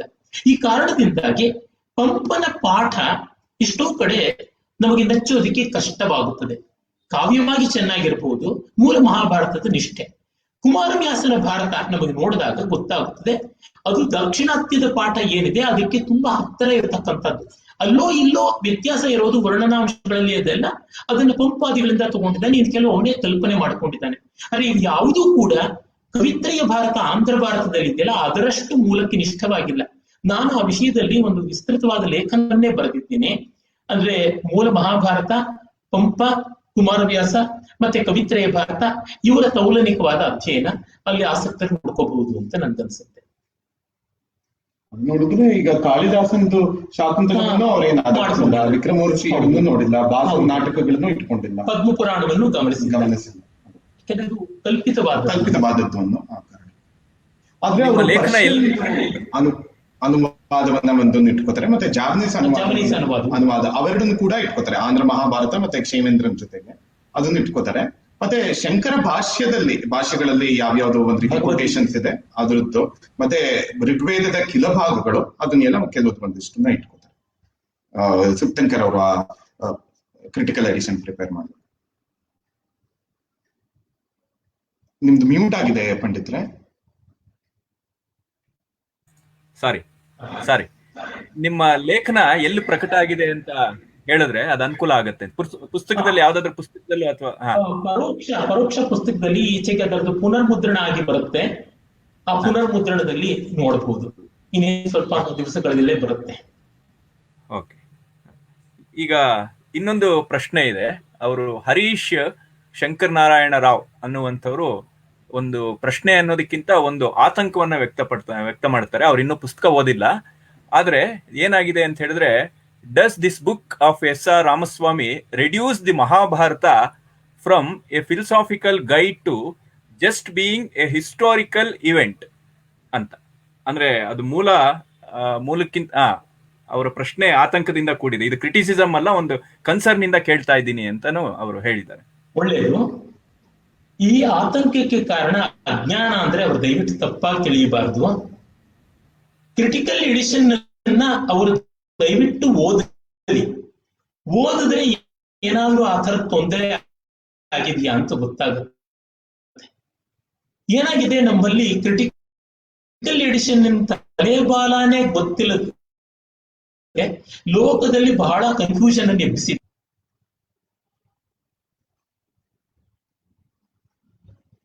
ಲೋಕದಲ್ಲಿ ಕನ್ಫ್ಯೂಷನ್ ಎಬ್ಬಿಸಿದ್ದಕ್ಕೆ ಒಂದು ಮತಾಂಧತೆ ಇರುವಂಥವ್ರು, ತಮ್ಮ ಮತಪಾಠವೇ ತುಂಬಾ ದೊಡ್ಡದು ಅಂತ ಮಾಡಿಕೊಂಡಂಥವ್ರು, ಮತ್ತೊಬ್ಬರು ಈ ರೀತಿಯಾದ ವಿದ್ವತ್ ಕಾರ್ಯಗಳಲ್ಲಿಯೇ ಒಂದು ಬಗೆಯ ಸಿನಿಕತನ ಇರಬಹುದು ಅಂತ ಅನ್ಸುತ್ತೆ. ಆದ್ರೆ on the meaning of the Mahabharata ಅದನ್ನು ಓದಿದಾಗ ಅವರು ಕ್ರಿಟಿಕಲ್ ಎಡಿಷನ್ನಿನ ಪ್ರಧಾನ ಮೊದಲ ಸಂಪಾದಕರಾಗಿದ್ದ ಸುಖತನ್ಕರ್ ಅವರ ಮನೋಧರ್ಮ ಹೇಗೆ, ಅದೆಷ್ಟು ದೊಡ್ಡದಾಗಿತ್ತು ಅಂತ ಅನ್ನೋದು ಗೊತ್ತಾಗುತ್ತದೆ.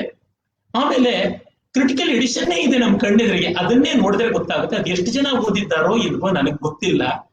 ಯಾಕೆಂದ್ರೆ ಕ್ರಿಟಿಕಲ್ ಎಡಿಷನ್ ನಲ್ಲಿ ಸನಸ್ಸು ಜಾತಿಯ ಇದೆ, ಗೀತಾ ಇದೆ, ಪ್ರಕ್ಷಿಪ್ತದಲ್ಲಿ ಮೈನ್ ಟೆಕ್ಸ್ಟ್ ಅಲ್ಲಿ ಭಗವದ್ಗೀತೆ ಇದೆ, ಅನುಗೀತೆ ಇದೆ, ಶಾಂತಿ ಪರ್ವ ಅನುಶಾಸನ ಪರ್ವಗಳು ಪೂರ್ತಿಯಾಗಿ ಇದೆ, ತೀರ್ಥಯಾತ್ರೋಪ ಪರ್ವ ಇದೆ, ಬೇಕಾದಂತೆ ಇದೆ. ನೋಡಿದಾಗ ಗೊತ್ತಾಗುತ್ತೆ ಕ್ರಿಟಿಕಲ್ ಎಡಿಷನ್ 80,000ಕ್ಕೂ ಹೆಚ್ಚು ಶ್ಲೋಕಗಳಿಂದ ಕೂಡಿರತಕ್ಕ 82,000 ಶ್ಲೋಕಗಳಿಂದ ಕೂಡಿರತಕ್ಕಂಥ ಕ್ರಿಟಿಕಲ್ ಟೆಕ್ಸ್ಟ್. ಕ್ರಿಟಿಕಲ್ ಎಡಿಷನ್ ಅಲ್ಲಿ ನೋಡಿದ್ರೆ ಇನ್ನು 1,00,000ಕ್ಕೂ ಜಾಸ್ತಿ ಶ್ಲೋಕಗಳು ಸಿಗುತ್ತೆ. ಸಾಮಾನ್ಯ 1.5 ಲಕ್ಷಕ್ಕೂ ಹೆಚ್ಚಿನ ಶ್ಲೋಕಗಳು ಸಿಗುತ್ತೆ. ಹೀಗಾಗಿ ತಮಗೆ ಬೇಡದ್ದನ್ನ ಅವರು ಕಣ್ಮರೆ ಮಾಡಬೇಕು ಅಂತಿದ್ದಿದ್ರೆ ಬಹಳ ಸುಲಭವಾಗಿತ್ತು.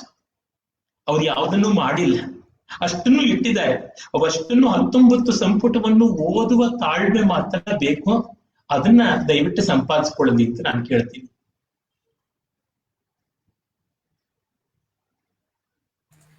ಸರ್, ಇಲ್ಲಿ ಇನ್ನೊಂದು ಪ್ರಶ್ನೆ ಬರುತ್ತೆ. ಈಗ ನಾವು ಸಾಮಾನ್ಯವಾಗಿ ಭಾರತೀಯ ಸಂಸ್ಕೃತಿಯ ಬಗ್ಗೆ ಮಾತನಾಡಬೇಕಾದ್ರೆ ವೇದ ಉಪನಿಷತ್ತುಗಳ ನಂತರ ಹೆಚ್ಚಿನ ಸಂದರ್ಭದಲ್ಲಿ ನಾವು ರಾಮಾಯಣ ಮಹಾಭಾರತಗಳಿಗೆ ಹೆಚ್ಚಿನ ಮನ್ನಣೆಯನ್ನ ಕೊಡ್ತೀವಿ, ನಮ್ಮ ಸಂಸ್ಕೃತಿಯ ಬಗ್ಗೆ ಒಂದು ವ್ಯಾಖ್ಯಾನವನ್ನ ಮಾಡಲಿಕ್ಕೆ ಅಥವಾ ಸಂಸ್ಕೃತಿಯ ಮೂಲವನ್ನ ಗುರುತಿಸೋದಕ್ಕೆ ಅಂತ ಹೇಳಿ. ಇಲ್ಲಿ ಕೆಲವರು ಪ್ರಶ್ನೆ ಮಾಡೋದುಂಟು, ಇಷ್ಟೆಲ್ಲ ಪಾಠಾಂತರಗಳಿದ್ದಾಗ ಇದೇ ಮೂಲ ಟೆಕ್ಸ್ಟ್ ಅನ್ನುವಂಥದ್ದು ನಿರ್ಧಾರ ಆಗದೆ ಇದ್ದಾಗ ನಿಮ್ಮ ವ್ಯಾಸಭಾರತ ಯಾವುದು ಅನ್ನುವಂಥದ್ದು ನಮಗೆ ಗೊತ್ತಿಲ್ಲ. ಇಷ್ಟೆಲ್ಲ ಇದ್ದಾಗ ನೀವು ಯಾವುದೋ ಒಂದು ಟೆಕ್ಸ್ಟ್ ನಷ್ಟೇ ಇಟ್ಕೊಂಡು ಇದು ಹೀಗೆ ಭಾರತೀಯ ಸಂಸ್ಕೃತಿ ಹಿಂದೆ ಹೀಗೆ ಇತ್ತು ಹಾಗೆ ಹೀಗೆ ಅಂತೆಲ್ಲ ವ್ಯಾಖ್ಯಾನ ಮಾಡೋದಿಕ್ಕೆ ಹೇಗೆ ಸಾಧ್ಯ ಅನ್ನುವಂಥ ಆ ಒಂದು ಪ್ರಶ್ನೆ ಪ್ರಶ್ನೆ. ಕೇಳೋರಿಗೆ ಕ್ರಿಟಿಕಲ್ ಎಡಿಷನ್ ಅನ್ನು ಓದಿ ಮೊದಲು ಅಂತ ಅಷ್ಟೇ ಉತ್ತರ ಕೊಡ್ತೀನಿ. ಈ ರೋಗಕ್ಕೆ ಅದೊಂದೇ ಮದ್ದು. ಕಾರಣ, ಆ ಗ್ರಂಥವನ್ನು ಓದದೇ ಇದ್ದಾಗ ಏನಾಗುತ್ತದೆ, ಈಗ ಒಂದು ಸಂವಾದದಲ್ಲಿ ಇದ್ದಾಗ ಒಂದು ಮಟ್ಟ ತಿಳುವಳಿಕೆ ಇಟ್ಕೊಂಡು ಕೇಳಿದಾಗ ಉತ್ತರ ಕೊಡಬಹುದು. ಕ್ರಿಟಿಕಲ್ ಟೆಕ್ಸ್ಟ್ ಹೇಗಿದೆ ಅಂತ ಗೊತ್ತಾಗದೆ ಇದ್ರೆ ಉತ್ತರ ಕೊಡಕ್ಕಾಗೋದಿಲ್ಲ. ಅವ್ರು ನೋಡ್ಬೇಕು ಅಂತ. ಮತ್ತೆ ಒಂದು ಗ್ರಂಥಕ್ಕೆ ಅನೇಕ ಪಾಠಗಳಿವೆ ಅಂದ್ರೆ ಯಾರು ತಪ್ಪಾಗಿ ಭಾವಿಸಬಾರದು. ತುಂಬಾ ದೊಡ್ಡ ವಿರೋಧ ಇದೆ ಅಂತಲ್ಲ. ಈಗ ಒಂದು ಸಂಗೀತ ರಚನೆಯಲ್ಲಿ ಒಂದೇ ಸಾಹಿತ್ಯಕ್ಕೆ ಬೇರೆ ಬೇರೆ ಸಂಗತಿಗಳಿರ್ತವೆ. ಈಗ ತ್ಯಾಗರಾಜರದೇನೆ ಸಾಮಜವರ ಗಮನ ಸಾಮಜವರ ಗಮನ ಸಾಮಜವರ ಗಮನ, ಇವೆಲ್ಲ ಸಂಗತಿಗಳೇನೆ, ಇವೆಲ್ಲ ಹಿಂದೋಳ ರಾಗದಲ್ಲಿರ್ತಕ್ಕಂಥ ಸಂಗತಿಗಳೇನೆ. ಇವೆಲ್ಲ ಕೂಡ ಅದು ಒಂದೇ ಕೃತಿಗೆ ಸಂಬಂಧಪಟ್ಟಿದ್ದು. ಈ ಏಕತೆ ಇದ್ದೇ ಇದೆ. ಯಾವುದೇ ಒಂದು ಪಾಠಾಂತರವೂ ಕೂಡ ಕೌರವರು ಧರ್ಮಾತ್ಮರು, ಕೌರವರು ಸಚ್ಚಾರಿತರರು, ಪಾಂಡವರು ಪರಮನೀಚರು ಅಂತ ಹೇಳಿಲ್ಲ. ಯಾವುದೇ ಪಾಠವೂ ಕೂಡ ಭಗವದ್ಗೀತೆಯನ್ನ ಮನಸ್ಸು ಬಂದಂತೆ ತಿರುಚಾಡಿಲ್ಲ. ಭಗವದ್ಗೀತೆ ಮಾತ್ರವಲ್ಲದೆ ಇನ್ನು ಎಷ್ಟೋ ಪ್ರಕರಣಗಳಲ್ಲಿ ಮಾಡಿಲ್ಲ.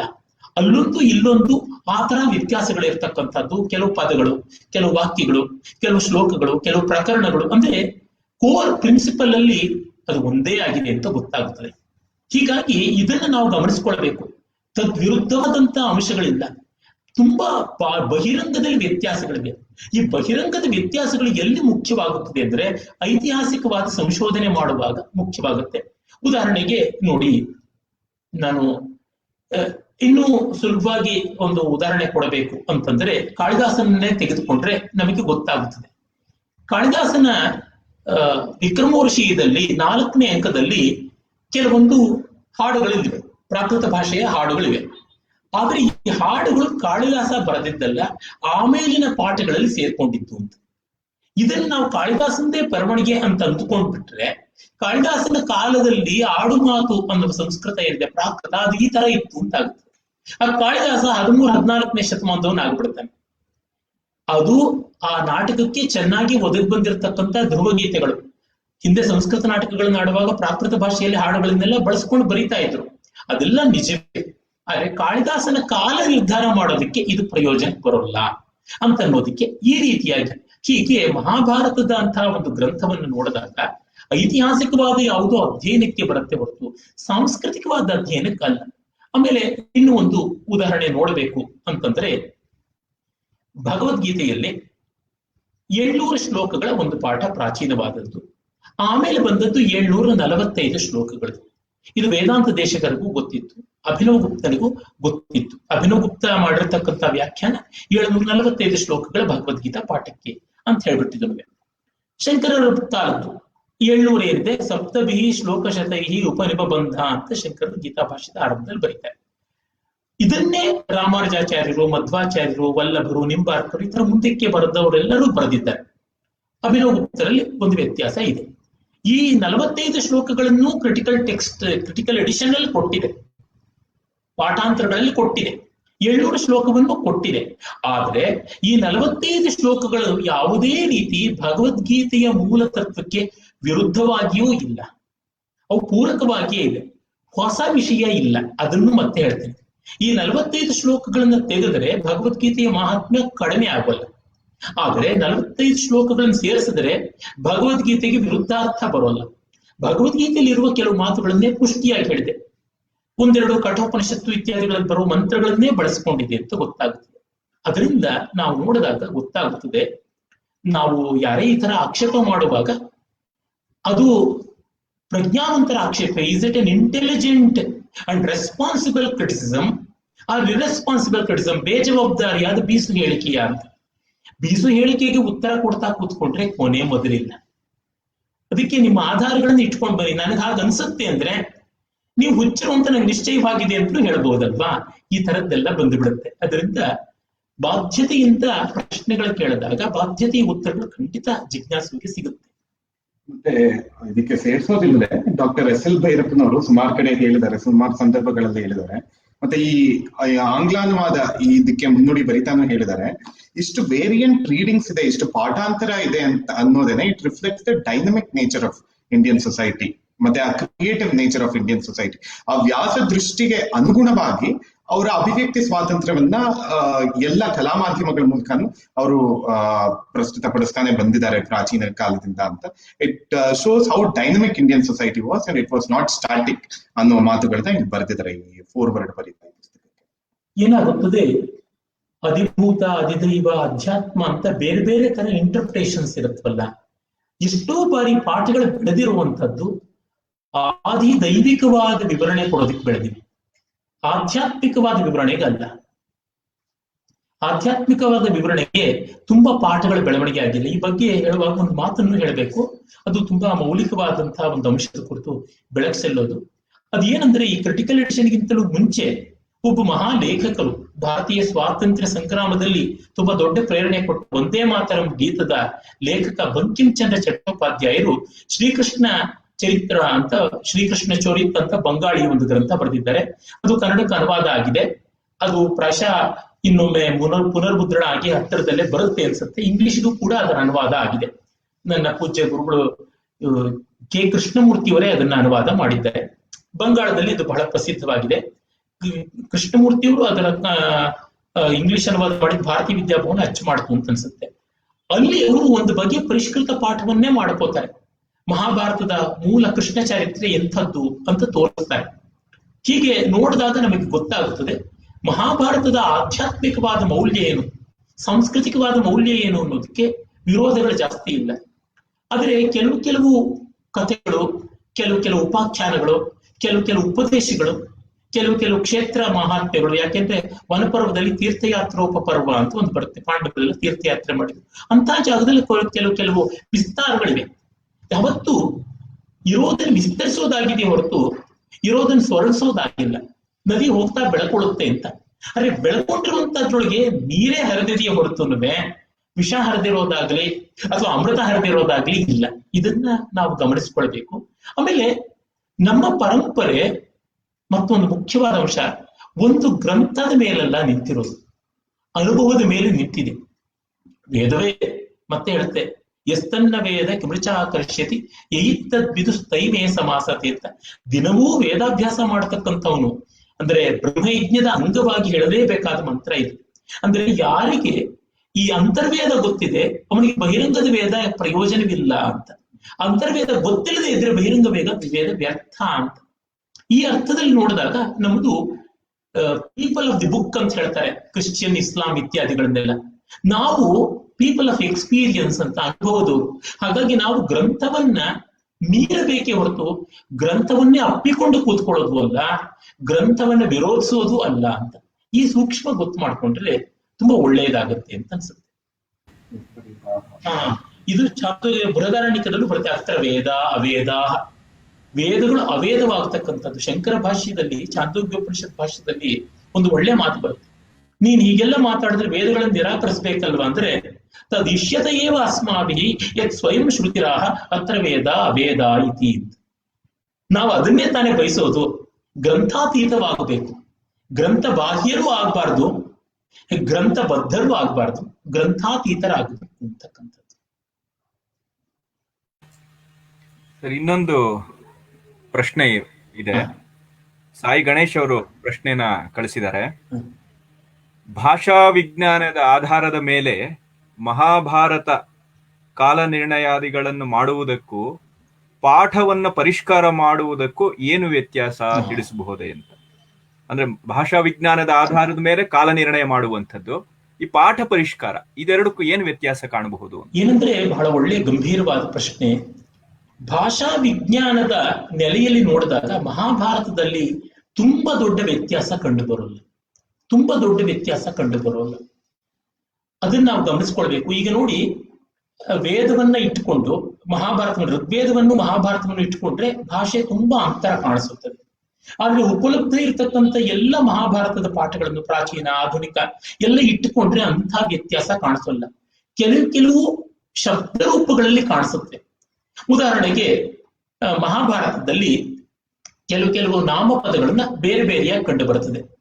ದುಷ್ಯಂತ, ದು ವಿಸರ್ಗ ಶಕಾರ, ಷಣ್ಮುಖ ಶ ಮತ್ತೆ ಅಂತ, ದುಷ್ಯಂತ, ದುಷ್ಕಂತ, ದುಷ್ಮಂತ, ದುಷ್ಯಂತ. ಈ ಪಾಠ ನಮಗೆ ಹೆಚ್ಚು ಲೋಕ ಪ್ರಸಿದ್ಧವಾಗಿದೆ.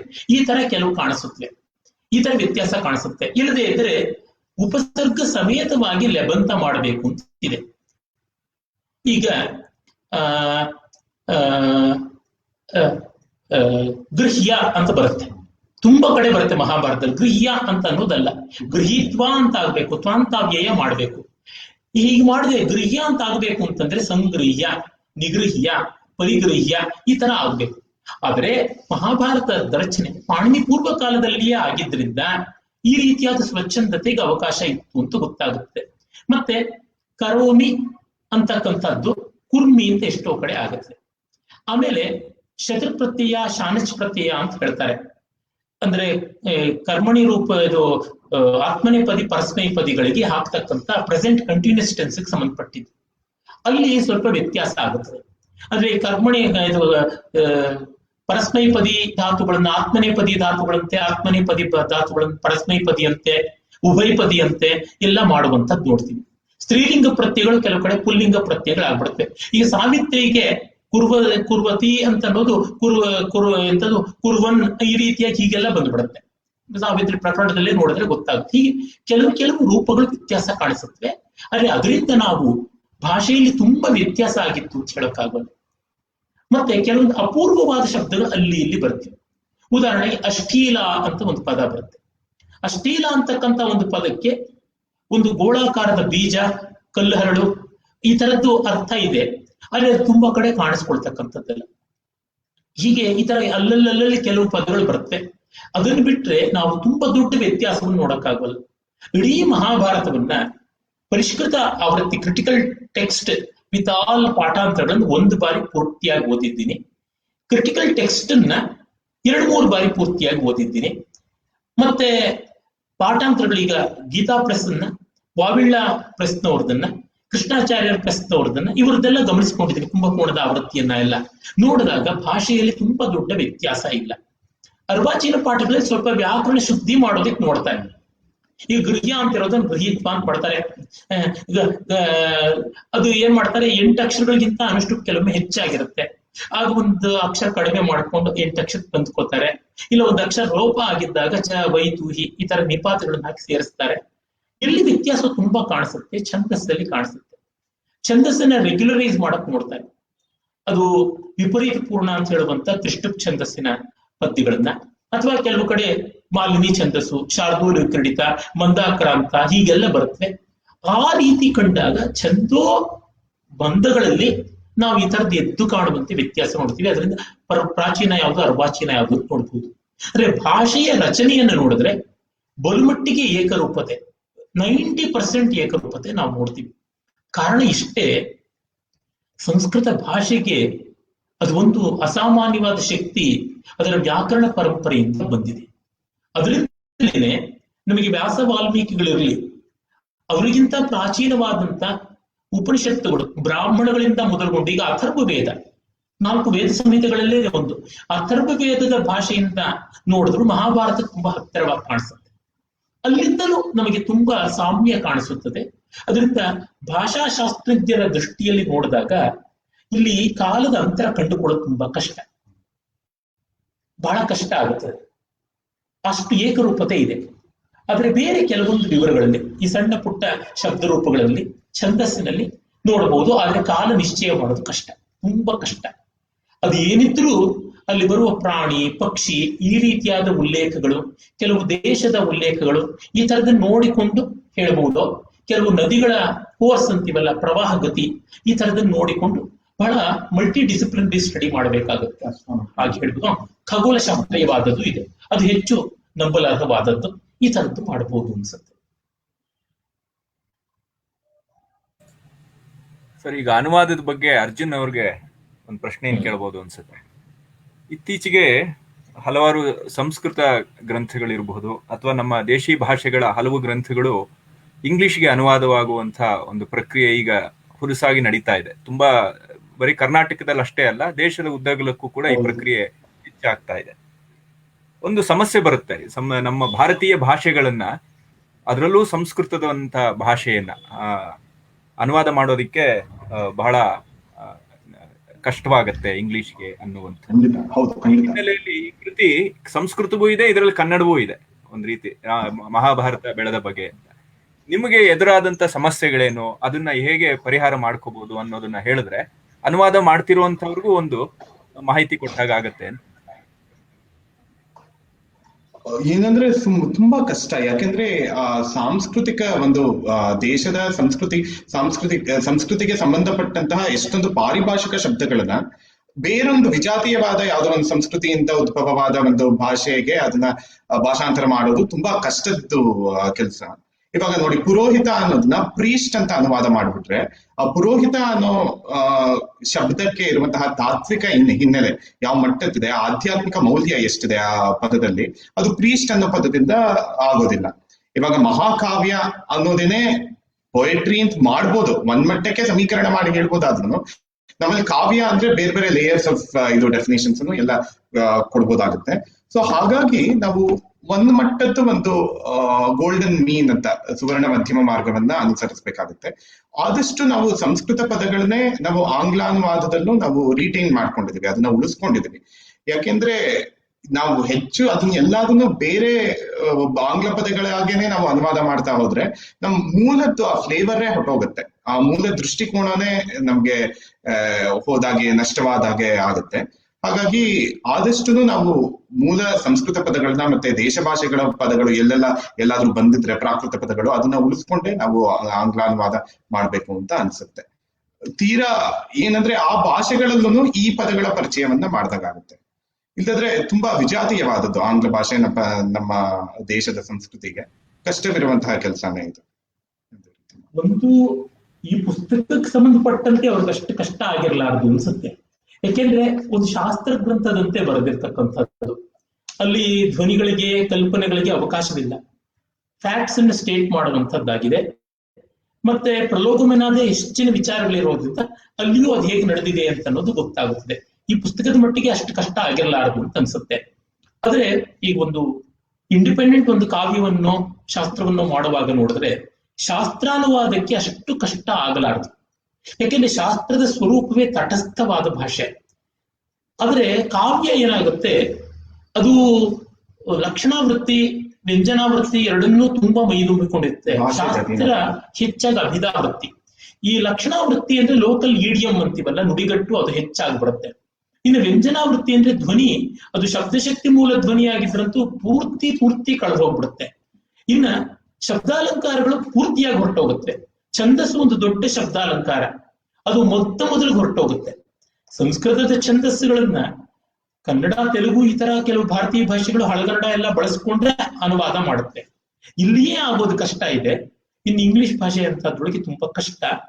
ತಕ್ಕ ಮಟ್ಟಿಗೆ ಅಡಿ ಟಿಪ್ಪಣಿಗಳನ್ನು ಕೊಡೋದು, ಗ್ಲಾಸರಿ ಕೊಡೋದು, ಈ ತರದ್ದೇನೇನೋ ಮಾಡಿ ಅಷ್ಟು ಮಾಡಿದ್ರು ಈ ತರದ ಅನುವಾದಗಳು ಕನ್ನಡೇತರರಾದ ಭಾರತೀಯರಿಗೆ ಹೆಚ್ಚು ಬೇಗ ಮನಸ್ಸಿಗೆ ಮುಟ್ಟುವಷ್ಟು ಭಾರತೀಯೇತರರಿಗೆ ಗೊತ್ತಾಗದೆ ಹೋಗ್ಬೋದೇನೋ ಅಂತ ಅನ್ಸುತ್ತೆ.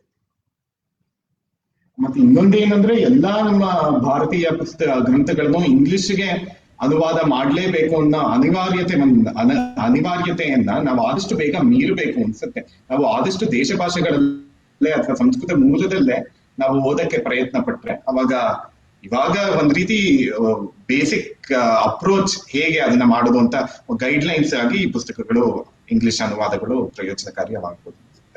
ಆಧಾರ್ ಕಾರ್ಡ್ ಭಾರತೀಯರು, ಪಾಸ್ಪೋರ್ಟ್ ಮಾತ್ರದ ಭಾರತೀಯರಿಂದ ನಮ್ಮ ನೆಲದ ಭಾಷೆಗಳ ಭಾರತೀಯರಾಗಬೇಕು, ಅದು ದೊಡ್ಡ ಸವಾಲು. ವೀಕ್ಷಕರಲ್ಲೆಲ್ಲ ಒಂದು ವಿನಂತಿ, ಸಾಕಷ್ಟು ಪ್ರಶ್ನೆಗಳನ್ನ ಕಳಿಸ್ತಾ ಇದ್ದೀರಿ. ಈ ಗೋಷ್ಠಿಗೆ ಅಂದ್ರೆ ಈ ಸಂವಾದಕ್ಕೆ ನಿಷ್ಠವಾಗಿರುವಂತ ಇನ್ನೊಂದು ಪ್ರಶ್ನೆ, 2 ಪ್ರಶ್ನೆಗಳನ್ನ ಅಷ್ಟೇ ತಗೊಳ್ಳೋದಕ್ಕೆ ಸಾಧ್ಯ ಆಗ್ಬೋದು. ಹಾಗಾಗಿ ಗೋಷ್ಠಿಗೆ ಸಂಬಂಧಪಟ್ಟ ಹಾಗೆ ದಯವಿಟ್ಟು ನಿಮ್ಮ ಪ್ರಶ್ನೆಗಳು ಇರ್ಲಿ. ಎಲ್ಲಾ ಪ್ರಶ್ನೆಗಳನ್ನು ತಗೊಳ್ಳೋದಕ್ಕೆ ಆಗೋದಿಲ್ಲ, ಕಾಲದ ಮಿತಿ ಇದ್ದೇ ಇರುತ್ತೆ. ಹಾಗಾಗಿ ಯಾರು ಪ್ರಶ್ನೆಯನ್ನ ತಗೊಳ್ಳಿಲ್ಲ ಅನ್ನೋ ಕಾರಣಕ್ಕೆ ದಯವಿಟ್ಟು ಯಾರು ಬೇಸರಿಸ್ಕೋಬೇಡಿ. ನಿಮ್ದೇನಾದ್ರೂ ಪ್ರಶ್ನೆಗಳಿದ್ರೆ ಇದಕ್ಕೆ ಬಹಳ ಸ್ಪಷ್ಟವಾಗಿ ಇರುವಂತದ್ದು ಚುಟುಕಾಗಿ ನೀವು ಕಳಿಸಿದ್ರೆ ಅದನ್ನು ತಗೊಳ್ಳುವಂತ ಒಂದು ಕೆಲಸವನ್ನ ಇನ್ನೊಂದು ಪ್ರಶ್ನೆ 2 ಪ್ರಶ್ನೆ ಅಷ್ಟೇ ಮಾಡಬಹುದು ಅಂತ ಆನ್ಸರೆ. ಈಗ ಗಣೇಶ್ ಅವ್ರನ್ನ ಕೇಳೋದಿದ್ರೆ, ಸರ್ ಇಷ್ಟೆಲ್ಲ ಕ್ರಿಟಿಕಲ್ ಎಡಿಷನ್ ಬಗ್ಗೆ ತಲೆ ಕೆಡಿಸ್ಕೊಂಡು ಮಾಡಿ ಅದರ ಅರ್ಥವನ್ನ ಹುಡುಕೋದಿಕ್ಕೆ ಪ್ರಯತ್ನವನ್ನ ಮಾಡಿ on the meaning of Mahabharata ಬರೆದಾಗ ಅವರ ಪ್ರಕ್ಷಿಪ್ತ ಭಾಗಗಳಿಗಿನ್ನೇ ಅದರ ಪ್ರಾಮುಖ್ಯ ಏನು ಅನ್ನೋದನ್ನ ಪ್ರತಿಪಾದನೆಯನ್ನ ಮಾಡಿದ್ರು. ಅಂದ್ರೆ ಪ್ರಕ್ಷಿಪ್ತಗಳನ್ನ ಬಿಟ್ರೆ ಒಂದು ಸಂಸ್ಕೃತಿಯ ಎಷ್ಟೋ ಮಿಸ್ಸಿಂಗ್ ಲಿಂಕ್ಗಳು ನಮಗೆ ತೋರತ್ತೆ ಅನ್ನುವಂತ ಒಂದು ಭಾವ ಅವರಲ್ಲಿ ಪ್ರಕಟ ಆಯಿತು. ಈ ವಿಷಯವಾಗಿ ಸ್ವಲ್ಪ ಹೇಳ್ತೀರಿ? ಇದು ಸಾಕಷ್ಟು ನಮ್ಮ ಚರ್ಚೆಯಲ್ಲಿ ಬಂದಿದೆ, ಯಾಕೆ ನಮಗೆ ಬೇರೆ ಬೇರೆ ಪಾಠಗಳು ಮುಖ್ಯ ಆಗತ್ತೆ ನಮ್ಮ ಸಂಸ್ಕೃತಿಯನ್ನ ತಿಳ್ಕೊಳ್ಳೋದಿಕ್ಕೆ ಅಂತ ಹೇಳಿ. ಆದ್ರೆ ನಮ್ಗೆಲ್ಲೋ ಹೆಚ್ಚು ನಾವು ಈ ಏನು ಆಬ್ಜೆಕ್ಟಿವ್ ಅನ್ನುವಂಥ ಒಂದು ಹೊರೆಯನ್ನ ನಮ್ಮ ಮೇಲೆ ಹಾಕೊಂಡು ನಾವು ಯಾವ್ದನ್ನ ಒಂದು ಸ್ವಾರಸ್ಯ ಹೇಳೋಕ್ಕೆ ಹೋದ ಕೂಡಲೇ ಇದು ಪ್ರಕ್ಷಿಪ್ತ ಇತ್ಯಾದಿಗಳ ನೆಲೆಯಲ್ಲೇ ಹೆಚ್ಚಿನ ಚರ್ಚೆಗಳು ನಡೀತಾ ಇರುತ್ತೆ. ಈ ಹಿನ್ನೆಲೆಯಲ್ಲಿ ಒಟ್ಟು ಒಂದು ಸಾಂಸ್ಕೃತಿಕವಾದಂತ ಒಂದು ವಾತಾವರಣವನ್ನು ಕಟ್ಟೋದಿಕ್ಕೆ ಒಂದು ಪ್ರಕ್ಷಿಪ್ತ ಸೇರಿದ್ರೂ ಕೂಡ ಆ ಪ್ರಕ್ಷಿಪ್ತಕ್ಕೂ ತನ್ನ ಕಾಲದ ಒಂದು ಮಹತ್ವ ಇರುತ್ತೆ, ಆ ಸೇರಿಸಿರುವಂತವನಿಗೂ ಕೂಡ. ಈ ಎಲ್ಲ ಹಿನ್ನೆಲೆಯಲ್ಲಿ ನಾವು ಒಟ್ಟು ಈ ತಾತ್ಪರ್ಯವನ್ನ ಹೇಗೆ ನೋಡಬಹುದು ಅಂತ, ಒಂದು ಕಡೆ ಪ್ರಕ್ಷಿಪ್ತಗಳು, ಇನ್ನೊಂದು ಪ್ರಕ್ಷಿಪ್ತಗಳನ್ನ ಬೇರೆ ನೋಡಿ ಮಾಡುವಂಥದ್ದು, ಇದನ್ನೆಲ್ಲ ಮಾಡಿದಂಥವ್ರು ಮಹಾಭಾರತದ ಅರ್ಥವನ್ನ ಹೇಗ್ ನೋಡಿದ್ರು ಕೊನೆಯಲ್ಲಿ ಅನ್ನೋದನ್ನ. ಇಲ್ಲಿ ಒಂದು ಸ್ಪಷ್ಟೀಕರಣ ಕೊಡಬೇಕು.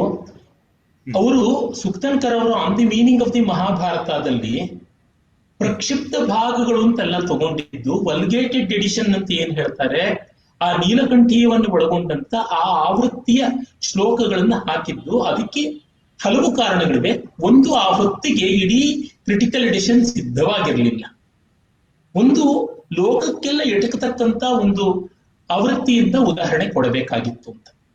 ಮತ್ತೆ ಅವರು ಕೊಟ್ಟಂತ ಪದ್ಯಗಳು ಮೂಲ ಮಹಾಭಾರತದ ಕ್ರಿಟಿಕಲ್ ಎಡಿಷನ್ ನಲ್ಲಿ ಅಡಿ ಟಿಪ್ಪಣಿಗಳಲ್ಲಾಗ್ಲಿ ಮೇನ್ ಟೆಕ್ಸ್ಟ್ ಅಲ್ಲಾಗ್ಲಿ ಸೇರಿಯೇ ಇವೆ ಅನ್ನೋದು ಎರಡು. ಮತ್ತೆ ಅವುಗಳ ದೃಷ್ಟಿಕೋನ ಯಾವುದೇ ರೀತಿಯಿಂದ ಇವರ ಅಧಿಕೃತ ಪಾಠ ಅಂತ ಕೊಟ್ಟಿರುವಂತಹ ಯಾವ ಫಿಲಾಸಫಿ ಇದೆ ಅದಕ್ಕೆ ಬಹಿರ್ಭೂತವಲ್ಲ ಅನ್ನುವಂಥದ್ದು. ಮತ್ತೆ ಇನ್ನೂ ಒಂದು ಮಾತು ಏನಂತಂದ್ರೆ, ಈ ಪ್ರಕ್ಷಿಪ್ತಗಳನ್ನ ಇವನ್ನ ಎಲ್ಲ ಅಬ್ಜೆಕ್ಟಿವ್ ಆಗಿ ನೋಡುವ ಭರದಲ್ಲಿ ನಾವು ಕಳ್ಕೋತೀವ ಅಂದ್ರೆ ನಾನು ಅದೇ ಹೇಳಿದೆ, ಪ್ರಕ್ಷಿಪ್ತಗಳು ಉಳಿಸ್ಕೊಳ್ಳೋದೇನೆ ಒಂದು ಮೋಹ ಆಗ್ಬಿಟ್ರೆ ಅದು ಅಪಾಯ ಅಂತ. ಯದೇವ ಜ್ಞಾನೇನ ಕರೋತಿ ತದೇವ ವೀರ್ಯವತ್ತರಂ ಭವತಿ ಅಂತ ನಾನು ಮತ್ತೆ ಅದನ್ನೇ ಹೇಳ್ತಾ ಬಂದೀನಿ. ನನಗಿಂತ ಚೆನ್ನಾಗಿ ಸುಕ್ತನ್ಕರ್ ಅವರೇ ಹೇಳಿದ್ದಾರೆ. ಏನಂದ್ರೆ, ಇಲ್ಲಿ ಯಾರೂ ಕೂಡ ಪ್ರಕ್ಷಿಪ್ತವನ್ನ ತಿರಸ್ಕರಿಸ್ತಾ ಇಲ್ಲ. ಯಾವ ಕಾಲದಲ್ಲಿ ಬಂತು ಏನು ಅಂತ ತಿಳ್ಕೊಳ್ಳಿ ಅಂತ. ಇದನ್ನು ನೀವು ಪ್ರಶ್ನೆ ಕೇಳ್ತಾ ಇರೋದು ಹೇಗಿದೆ ಅಂದ್ರೆ, ಜಗತ್ತು ಮಿಥ್ಯಾ ಅಂತ ಆಗ್ಬಿಟ್ಟ ತಕ್ಷಣ ಜಗತ್ತು ತಿರಸ್ಕೃತವಾಗ್ಬಿಡುತ್ತಲ್ವಾ ಅಂತ. ಜಗತ್ತು ಮಿಥ್ಯಾ ಅಂದ್ರೆ ಪರಮಾರ್ಥವಾಗಿ ಜಗತ್ತೇನು ಬ್ರಹ್ಮ. ಹೀಗಾಗಿ ಜಗತ್ತು ಮಿಥ್ಯೆ ಅಂತ ಗೊತ್ತಿರುವವನು ಜಗತ್ತನ್ನ ತಿರಸ್ಕರಿಸೋಲ್ಲ. ಜಗತ್ತು ನಾಮರೂಪಾತ್ಮಕವಾಗಿ ಮಾತ್ರ ಸುಳ್ಳು, ಅದು ಸಚ್ಚಿದಾನಂದ ಘನವಾಗಿ ಬ್ರಹ್ಮವೇ ಆಗಿದೆ ಅಂತ ಮತ್ತೂ ಹೆಚ್ಚು ಜಗತ್ತಿಗೆ ನಿಷ್ಠನಾಗ್ತಾನೆ. ಹಾಗಾಗಿ ನನ್ನ ದೃಷ್ಟಿಯಲ್ಲಿ ಯಾರಿಗೆ ಕ್ರಿಟಿಕಲ್ ಟೆಕ್ಸ್ಟ್ ಮತ್ತೆ ಕ್ರಿಟಿಕಲ್ ಎಡಿಷನ್ ಚೆನ್ನಾಗಿ ಅರ್ಥ ಆಗಿದೆಯೋ ಅವರಿಗೆ ಪ್ರಕ್ಷಿಪ್ತಿಗಳನ್ನ ಹೇಗೆ ನೋಡಬೇಕು ಅಂತ ಗೊತ್ತಾಗುತ್ತದೆ. ಆದರೆ ಪ್ರಕ್ಷಿಪ್ತಗಳೇ ನಮ್ಮ ಸಂಸ್ಕೃತಿ ಸರ್ವಸ್ವ ಅಂತ ಭಾವಿಸಿದವರಿಗೆ ಪ್ರಕ್ಷಿಪ್ತಗಳನ್ನು ಸರಿಯಾಗಿ ಬಳಸ್ಕೊಳಕ್ ಬರೋಲ್ಲ. ಅವರು ಅನೇಕಾಂತಿಕತೆಯಲ್ಲಿ ಒಂದು ಕಡೆ ಮತಾಂಧರ ಆಗ್ತಾರೆ, ಇಲ್ಲ ಸಿನಿಕರಾಗ್ತಾರೆ, ಇಲ್ಲ ಭಾರತೀಯ ಪರಂಪರೆಗೆ ಕುಠಾರಪ್ರಾಯರು ಆಗ್ಬಿಡುತ್ತಾರೆ. ಅದ್ವೈತ ದೃಷ್ಟಿ ಅನ್ನೋದು ಬೆಳೆದೆ ಜಗತ್ ಸತ್ಯ ದೃಷ್ಟಿ ಅಂತಾದ್ರೆ ಒಂದು ಸಂಕುಚಿತವಾದ ಮತಾಂಧತೆ ಆಗುತ್ತೆ, ಇಲ್ಲದಿದ್ರೆ ಬ್ರ್ಯಾಂಡ್ ಮೆಟೀರಿಯಲಿಸಂ ಆಗುತ್ತೆ. ಹೀಗಾಗಿ ಅದ್ವೈತ ದೃಷ್ಟಿ ಹೇಗೆ ಜಗನ್ಮಿಥ್ಯಾ ದೃಷ್ಟಿ ಅನ್ನೋದು ದೇಶಕಾಲಗಳ ಸಾಪೇಕ್ಷ ದೃಷ್ಟಿ, ಸಚ್ಚಿದಾನಂದ ಒಂದೇ ಅನ್ನುವಂಥ ದೃಷ್ಟಿ ಹೇಗೋ ಹಾಗೆ ಇದನ್ನು ಕೂಡ ನೋಡಬೇಕು ಅಂತ ಗೊತ್ತಾಗುತ್ತದೆ. ಏನಾಗಿದೆ, ದುರ್ದೈವದಿಂದ ನಮ್ಮಲ್ಲಿ ವಿದ್ವಾಂಸರು ಅಂತ ಅನ್ನಿಸಿಕೊಂಡವರು ಬಹಳ ಮುಂಚೂಣಿಯಲ್ಲಿರತಕ್ಕಂಥವರಿಗೆ ಈ ವಿದ್ವತ್ತ ಕಾರ್ಯಗಳನ್ನ ಸರಿಯಾಗಿ ಗ್ರಹಿಸಿಕೊಳ್ಳಕ್ಕೆ ಆಗದೇ ಇದ್ದವರಿಗೆ ಈ ಕ್ರಿಟಿಕಲ್ ಎಡಿಷನ್ ಬಗ್ಗೆ ಒಂದು ಭಯ ಬಂದಿದೆ. ಆ ಭಯದ ಮೇಲೆ ಅವರು ತಮ್ಮ ಬೇಳೆನೂ ಬೇಯಿಸ್ಕೋತಾ ಇದ್ದಾರೆ. ಬಹುಸಂಸ್ಕೃತಿಗೆ ಅಪಾಯ ಅಂತ. ಆ ಬಹುಸಂಸ್ಕೃತಿಗಳು ಪರಸ್ಪರ ಒಂದಕ್ಕೊಂದು ವಿರೋಧವಾಗ್ತಾ ಇರುವಂತಹದ್ದನ್ನು ಗಮನಿಸಿಕೊಳ್ಬೇಕಾಗುತ್ತೆ. ಬಹುತ್ವವನ್ನು ಸರಿಯಾಗಿ ಅರ್ಥ ಮಾಡ್ಕೋಬೇಕು ಅಂದ್ರೆ ಅದರೊಳಗಿರ್ತಕ್ಕಂಥ ಏಕ ಅಲ್ಲ ಎರಡಲ್ಲದನ್ನು ಕಂಡುಕೊಳ್ಬೇಕು. ಅದ್ವೈತ ಇಸ್ ನಾಟ್ ಏಕ, ದ್ವೈತವಲ್ಲದ್ದು ಅಂತ ಹೇಳಿದ್ದಾರೆ. ಹೀಗಾಗಿ ಈ ಸೂಕ್ಷ್ಮ ದೃಷ್ಟಿಯನ್ನು ಗಮನಿಸಿಕೊಂಡಾಗ ಕ್ರಿಟಿಕಲ್ ಎಡಿಷನ್ ಅರ್ಥ ಆದಾಗ ಪ್ರಕ್ಷಿಪ್ತಗಳಿಗಿರುವ ಸ್ಥಾನ ಏನು ಅಂತ ಗೊತ್ತಾಗುತ್ತೆ, ಅವಳ ಅರ್ಥಪೂರ್ಣತೆ ಗೊತ್ತಾಗುತ್ತದೆ. ಬೇರನ್ನ ಕಂಡವನಿಗೆ ಇಡೀ ಮರದ ಸಮಗ್ರತೆ ಗೊತ್ತಾಗುತ್ತದೆ. ಕೊಂಬೆಗಳನ್ನು ಮಾತ್ರ ಕಂಡವನಿಗೆ, ಎಲೆಯನ್ನು ಮಾತ್ರ ಕಂಡವನಿಗೆ ಮರದ ಸಮಗ್ರತೆ ಗೊತ್ತಾಗುವುದಿಲ್ಲ. ಇದು ಬಹಳ ಮುಖ್ಯವಾಗಿರ್ಬೇಕಾದದ್ದು. ಇಲ್ಲದೆ ಇದ್ರೆ ಬಹಳ ಅಪಾಯವಾಗುತ್ತದೆ. ಏನಾಗುತ್ತದೆ, ಪಾಪ್ಯುಲರ್ ಜಾರ್ಗಾನ್ ಏನಿದೆ ಆಯಾ ಕಾಲದ್ದು ಅದಕ್ಕೆ ಮರಳಾಗತಕ್ಕಂಥದ್ದಾಗುತ್ತದೆ. ಇದು ಬಹಳ ದೊಡ್ಡ ಅಪಾಯ. ಇದನ್ನ ದೂರ ಮಾಡುವಂತೆ ಅವರು on the meaning of the ಮಹಾಭಾರತದಲ್ಲಿ ಬಹಳ ಚೆನ್ನಾಗಿ ತೋರ್ಪಡಿಸಿಕೊಟ್ಟಿದ್ದಾರೆ. ಆ 4 ಉಪನ್ಯಾಸಗಳು ಬಹಳ ಹೃದಯಂಗಮವಾದದ್ದು. ಅದಕ್ಕೆ ತತ್ವತಃ ವಿರೋಧಿ ಅಲ್ಲದ್ದು ಪ್ರಲೋಗಮನ. ಎರಡನ್ನೂ ನೋಡ್ಕೊಂಡ್ರೆ ಮತ್ತೆ ಎಲ್ಲಕ್ಕಿಂತ ಕ್ರಿಟಿಕಲ್ ಎಡಿಷನ್ 19 ಸಂಪುಟಗಳನ್ನ ಜಿತವಾಗಿ ಒಂದು 5 ವರ್ಷ ಕೂತು ಓದಬೇಕು. ಎಷ್ಟು ಜನಕ್ಕೆ ಸಮಯ ಉಂಟು?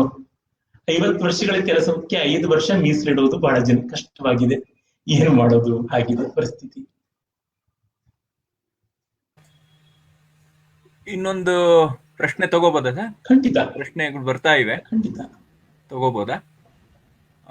ಮಹೇಶ್ ಭಟ್ಟ ಅವರು ಕೇಳ್ತಾ ಇದ್ದಾರೆ, ಭಾಸನೆ ಮೊದಲಾದ ಸಂಸ್ಕೃತ ಕವಿಗಳ ಕಾವ್ಯಗಳಲ್ಲಿ ಮಹಾಭಾರತದ ಪಾಠ ಭೇದಗಳ ಪಾತ್ರ ಯಾವ ಮಟ್ಟಿಗಿದೆ ಅಂತ. ಇಲ್ಲಿ ಒಂದು ಅಂಶ ಹೇಳಬೇಕು. ಭಾಸನದು ಅಂತ ಇವತ್ತು ನಮಗೆ ಸಿಕ್ಕಿರ್ತಕ್ಕಂಥದ್ದನ್ನ NP ಉನ್ನಿ ಅಂತ ವಿದ್ವಾಂಸರು ಪ್ರಾಚೀನವಾದ ಹಸ್ತಪ್ರತಿಗಳ ಅಧ್ಯಯನದಿಂದ ಅವು ಭಾಸಕೃತವಲ್ಲ, ಕೇರಳದ ಚಾಕ್ಯಾರರುಗಳ ಬರವಣಿಗೆ ಅಂತ ತೋರ್ಪಡಿಸಿದ್ದಾರೆ. ಒಂದು ಭಾಸನ ಸ್ವಪ್ನವಾಸವುದತ್ತ ಯಾವುದಿದೆ, ಸ್ವಪ್ನ ನಾಟಕ ಅಂತ ಇರುವುದು, ಮತ್ತೆ ಪ್ರತಿಜ್ಞಾ ಯೋಗಂಧರಾಯಣಂ ಅಥವಾ ಪ್ರತಿಜ್ಞಾ ನಾಟಿಕ, ಇವು 2 ಬಿಟ್ರೆ ಮಿಕ್ಕ ಎಲ್ಲವೂ ಕೂಡ ಭಾಸನದಲ್ಲ ಅನ್ನುವಂತೆ ಅನಿಸುತ್ತದೆ. ನ್ಯೂ ಲೈಟ್ ಆನ್ ಭಾಸ ಅಂತ ಹಲವು ಆವೃತ್ತಿಗಳಲ್ಲಿ NP ಉನ್ನಿಯವರು ತಂದಿದ್ದಾರೆ.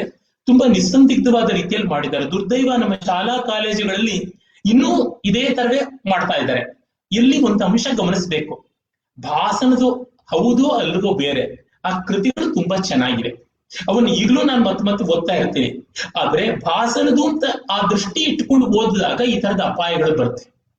ಅದು ಕೇರಳದ ಚಾಕ್ಯಾರರುಗಳ ಬರವಣಿಗೆಯೇ ಹೆಚ್ಚಾಗಿವೆ ಅಂತ ಗೊತ್ತಾಗುತ್ತದೆ. ಮತ್ತೆ ಈ ಹೊತ್ತಿನ ಸ್ವಪ್ನವಾಸವುದತ್ತ ಮತ್ತೆ ಪ್ರತಿಜ್ಞಾ ಯೋಗಂಧರಾಯಣ ಅಂತ ಅಲ್ಲಿ ಸಿಕ್ಕಿರುವ ಆವೃತ್ತಿಗಳಲ್ಲಿ ನೋಡಿದಾಗ ಅದು ರಂಗಪಾಠ್ಯ, ಸ್ವಲ್ಪ ವಿಸ್ತೃತವಾದ ಪಾಠ್ಯ ಇತ್ತು ಅಂತ ಗೊತ್ತಾಗುತ್ತದೆ.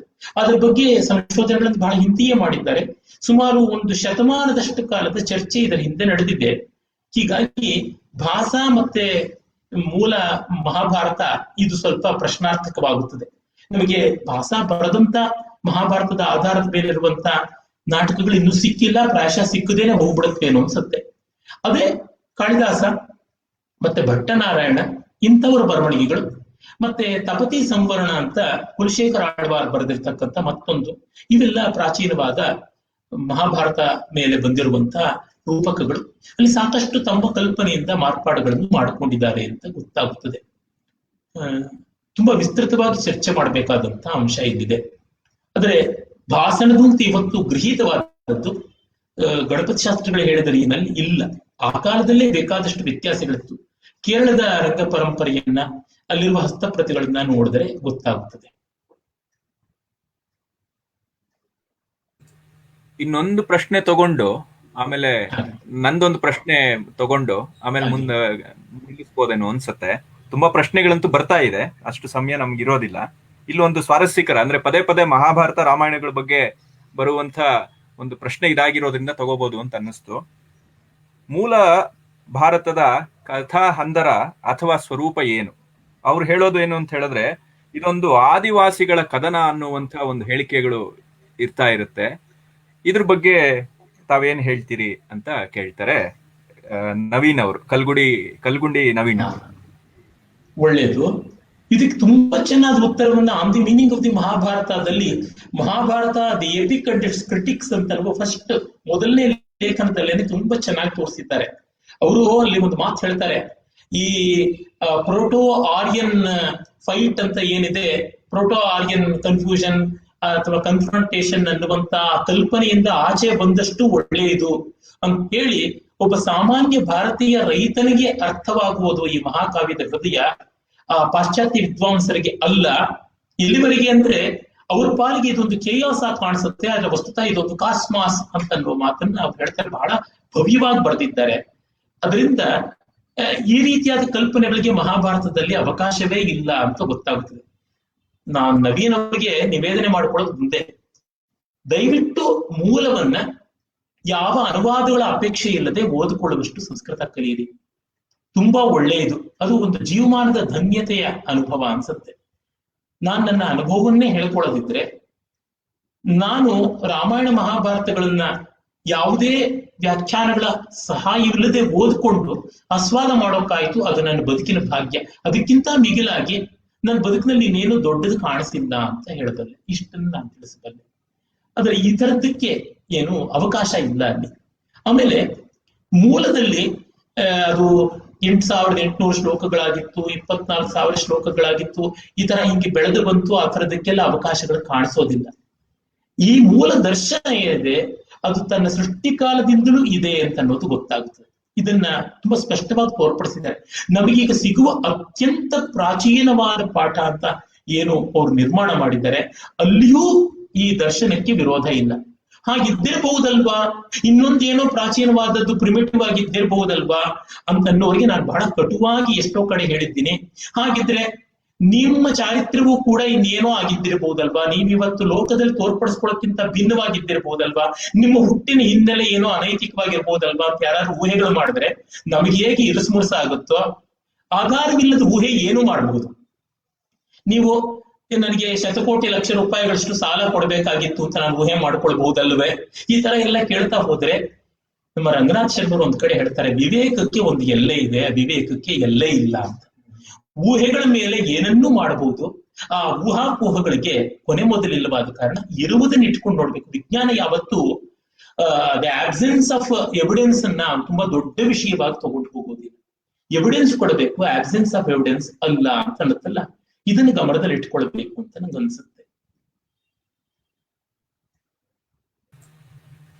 ಸರ್, ಈಗ ಈ ಪುಸ್ತಕ ಏನಿದೆ ಮಹಾಭಾರತ ಬೆಳೆದ ಬಗ್ಗೆ, ಇದು ಮಹಾಭಾರತದ ಅಧ್ಯಯನಕ್ಕೆ, ಒಟ್ಟು ನಮ್ಮ ಸಂಸ್ಕೃತಿಯ ಅಧ್ಯಯನಕ್ಕೆ ಹೇಗೆ ನೆರವಾಗತ್ತೆ ಅನ್ನೋ ವಿಷಯವನ್ನ ಅದು ನಾನು ನಿಮ್ಗೂ ಕೇಳ್ತಾ ಇದ್ದೀನಿ, ಹಾಗೆ ಅರ್ಜುನ್ ಅವ್ರಿಗೂ ಇದೆ.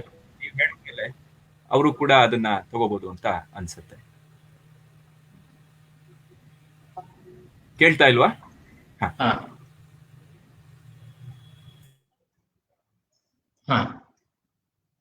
ಪ್ರಶ್ನೆ ಏನು? ಪ್ರಶ್ನೆ ಗೊತ್ತಾಗ್ಲಿಲ್ವಾ? ಈ ಪುಸ್ತಕ ಮಹಾಭಾರತ ಬೆಳೆದ ಬಗ್ಗೆ, ಈ ಪುಸ್ತಕ ನಮ್ಮ ಮಹಾಭಾರತದ ಅಧ್ಯಯನಕ್ಕೆ ಮತ್ತೆ ನಮ್ಮ ಸಂಸ್ಕೃತಿಯನ್ನ ತಿಳ್ಕೊಳ್ಳೋದಿಕ್ಕೆ ಎಷ್ಟು ನೆರವಾಗತ್ತೆ ಈ ಪುಸ್ತಕವನ್ನ ಓದಿದ್ರೆ?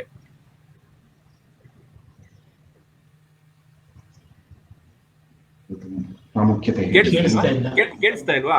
ಇದು ಏನು ಸಿಗ್ನಲ್ ಪ್ರಾಬ್ಲಮ್ ಇದೆ, ನೆಟ್ವರ್ಕ್ ಪ್ರಾಬ್ಲಮ್ ಇದೆ ಅನ್ಸುತ್ತೆ. ಈಗ ಕೇಳ್ತಾ ಇದೆಯಾ? ಈಗ ಕೇಳ್ತಾ ಇದೆ ನನ್ನ ಧ್ವನಿ? ನನ್ನ ಧ್ವನಿ ಕೇಳ್ತಾ ಇದೆಯಾ? ಈಗ ಕೇಳ್ತೀನಿ. ಮಹಾಭಾರತದ ಅಧ್ಯಯನಕ್ಕೆ, ನಮ್ಮ ಸಂಸ್ಕೃತಿಯನ್ನ ತಿಳ್ಕೊಳ್ಳೋದಕ್ಕೆ ಈ ಪುಸ್ತಕ ಎಷ್ಟು ನೆರವಾಗತ್ತೆ ಅನ್ನೋದನ್ನ ದಯವಿಟ್ಟು ತಿಳಿಸ್ಕೊಡ್ಬೇಕು. ಬಹಳ ಒಳ್ಳೆ ಪ್ರಶ್ನೆ. ಈಗ ಯಾವುದೇ ಒಂದು ಗ್ರಂಥವನ್ನ ಮತ್ತೊಂದನ್ನ ಬೇರೆ ಬೇರೆ ಸ್ತರದಲ್ಲಿ ನೋಡಬಹುದು. ಈಗ ಮಹಾಭಾರತವನ್ನ ಒಂದು ಚಂದಮಾಮದಲ್ಲಿ ಬಂದ ಧಾರಾವಾಹಿಯಾಗಿ ನೋಡಿ ತೃಪ್ತಿ ಪಟ್ಕೊಳ್ಳೋದು ಒಂದಿರುತ್ತೆ. ಹಾಗಲ್ಲದೆ ಮಹಾಭಾರತವನ್ನ ವಚನ ಭಾರತದ ಮಟ್ಟದ ಗಾತ್ರದ ಗ್ರಂಥದಲ್ಲಿ ಓದಿ ಸಂತೋಷ ಪಟ್ಕೊಳ್ಳೋದು ಒಂದಿರುತ್ತೆ. ಮಹಾಭಾರತ ದರ್ಶನದವರು ಮಾಡಿರತಕ್ಕಂಥ ಇಡೀ 32 ಸಂಪುಟವನ್ನು ಓದಿ ತೃಪ್ತಿ ಪಟ್ಕೊಳ್ಳೋದು ಒಂದಿರುತ್ತೆ. ಬೇರೆ ಬೇರೆ ಸ್ತರ ಇರುತ್ತೆ. ಅದೇ ತರ ಬೇರೆ ಬೇರೆ ರುಚಿ ಇರುತ್ತೆ.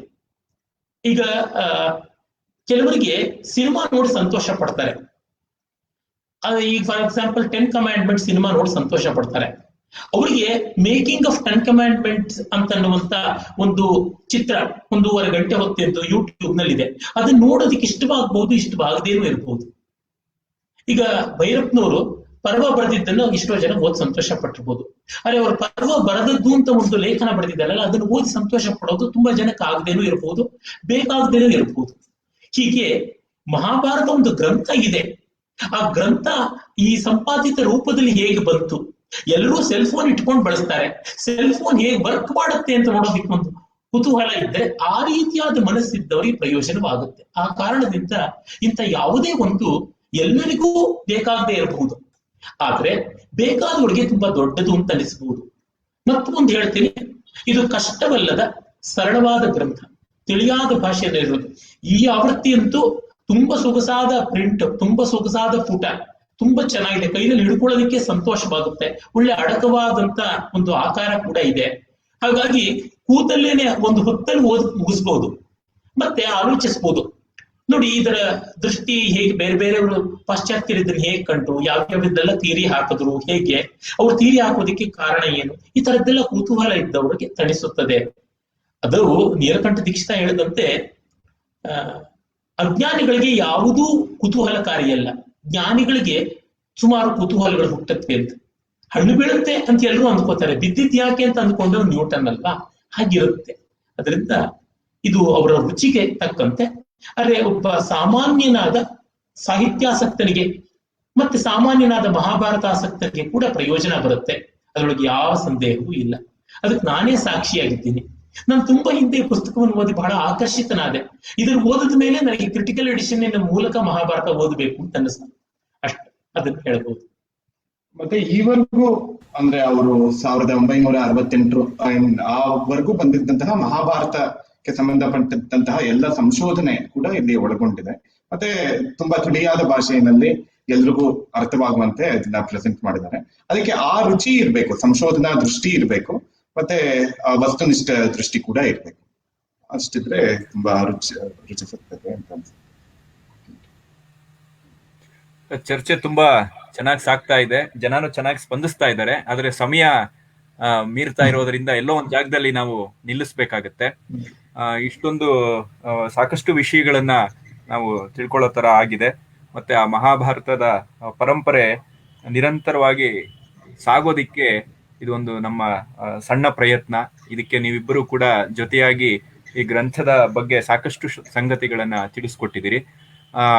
ಅಭಿಜ್ಞಾನದ ಕಡೆಯಿಂದ ಶ್ರೀಯುತ ಸಾಯಿ ಗಣೇಶ್ ಅವರು ವಂದನಾರ್ಪಣೆಯನ್ನ ಮಾಡಿಕೊಡ್ಬೇಕು ಅಂತ ಹೇಳಿ ನಾನು ಕೇಳ್ಕೊಳ್ತಾ ಇದ್ದೀನಿ. ಸಾಯಿ ಗಣೇಶ್ ಅವರು. ಒಂದು ಮಾತು, ಇದು ಪಾಪ ನೀವಿಷ್ಟು ಶ್ರದ್ಧಾಸಕ್ತಿಗಳಿಂದ ಇಷ್ಟು ಚೆನ್ನಾಗಿ ಮುದ್ರಣ ಮಾಡಿ ಮತ್ತೆ ತಂದಿದ್ದೀರಲ್ಲಪ್ಪ, ಈ ಒಳ್ಳೆ ದೊಡ್ಡ ಕೆಲಸ ಮಾಡಬೇಕು. ನಮಗೊಂದು ಗಂಟೆ ಮಾತಾಡೋಕೆ ಕಷ್ಟ, ತುಂಬಾ ಸಂತೋಷ.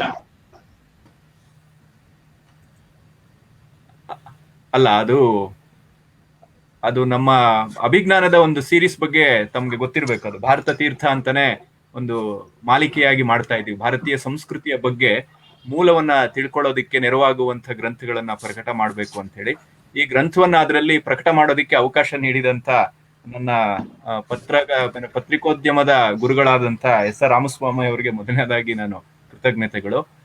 ಗ್ರಂಥ ಪ್ರಕಟ ಮಾಡೋದು ಇವಾಗ ಎದ್ದಿರುವಂತವ್ರು ಯಾರು ಕೂಡ ಗ್ರಂಥವನ್ನ ಪಬ್ಲಿಷ್ ಮಾಡಬಹುದು. ಪುಸ್ತಕಗಳನ್ನ ಪಬ್ಲಿಷ್ ಮಾಡೋದು ಈಗ ಬಹಳ ಸುಲಭ. ನಾವು ಯಾವ್ದಾದ್ರು ಒಂದು ಪ್ರೆಸ್ ಕೊಟ್ಬಿಟ್ರೆ ಅವರೆಲ್ಲ ಸಿದ್ಧ ಮಾಡಿ ಕೊಟ್ಬಿಡ್ತಾರೆ. ಆದ್ರೆ ಆ ಗ್ರಂಥದ ತಿರುಳನ್ನ ತಿಳ್ಕೊಂಡು 4 ಜನಕ್ಕೆ ಅದನ್ನ ಸರಿಯಾಗಿ ಪರಿಚಯ ಮಾಡಿಕೊಡುವಂಥವ್ರು ಮತ್ತೆ ಸರಿಯಾದವರು ಪರಿಚಯ ಮಾಡಿಕೊಡುವಂಥದ್ದು, ಇದೆರಡು ಬಹಳ ಮುಖ್ಯವಾದಂತ ಕೆಲಸ. ಆ ಕೆಲಸ ಇವತ್ತು ನೀವು ಮಾಡಿರೋದ್ರಿಂದ ಬಹುಶಃ ಕಟ್ಟಾಯ್ತು ಅನ್ಸುತ್ತೆ. ಅಲ್ಲ, ಈಗಿನ ಸಂದರ್ಭದಲ್ಲಿ ಪುಸ್ತಕ ಪ್ರಿಂಟ್ ಮಾಡುವಂಥದ್ದು, ಪಬ್ಲಿಷ್ ಮಾಡುವಂಥದ್ದು ಬಹಳ ಸುಲಭದ ಕೆಲಸ. ದುಡ್ಡಿದ್ರೆ ಪ್ರೆಸ್ ಕೊಟ್ಬಿಟ್ರೆ ಅವರೇ ಮಾಡಿ ಕೊಟ್ಬಿಡ್ತಾರೆ. ಆದ್ರೆ ಆ ಗ್ರಂಥವನ್ನ ಸರಿಯಾದವರ ಪರಿಚಯ ಮಾಡಿಕೊಡುವಂಥದ್ದು, ಆ ಮೂಲಕ ಸಹೃದಯರಿಗೆ ಮುಟ್ಟಿಸುವಂತ ಕೆಲಸ ಬಹಳ ದೊಡ್ಡದು. ಆ ಕೆಲಸಕ್ಕೆ ನೀವು ನೆರವಾಗಿದ್ದೀರಿ ಅನ್ನುವಂಥದ್ದು ಒಂದು ವಿಶೇಷ. ಈಗ ಸಾಯಿ ಗಣೇಶ್ ಅವರು ವಂದನಾರ್ಪಣೆಯನ್ನ ಮಾಡಬೇಕು ಅಂತ ಹೇಳಿ ಅವ್ರನ್ನ ಕೇಳ್ಕೊಳ್ತಾ ಇದ್ದೀನಿ. ಗಣೇಶರಿಗೆ ನಮಸ್ಕಾರ ಹಾಗೂ ಅರ್ಜುನ್ ಭರದ್ವಾಜರಿಗೂ ನಮಸ್ಕಾರ.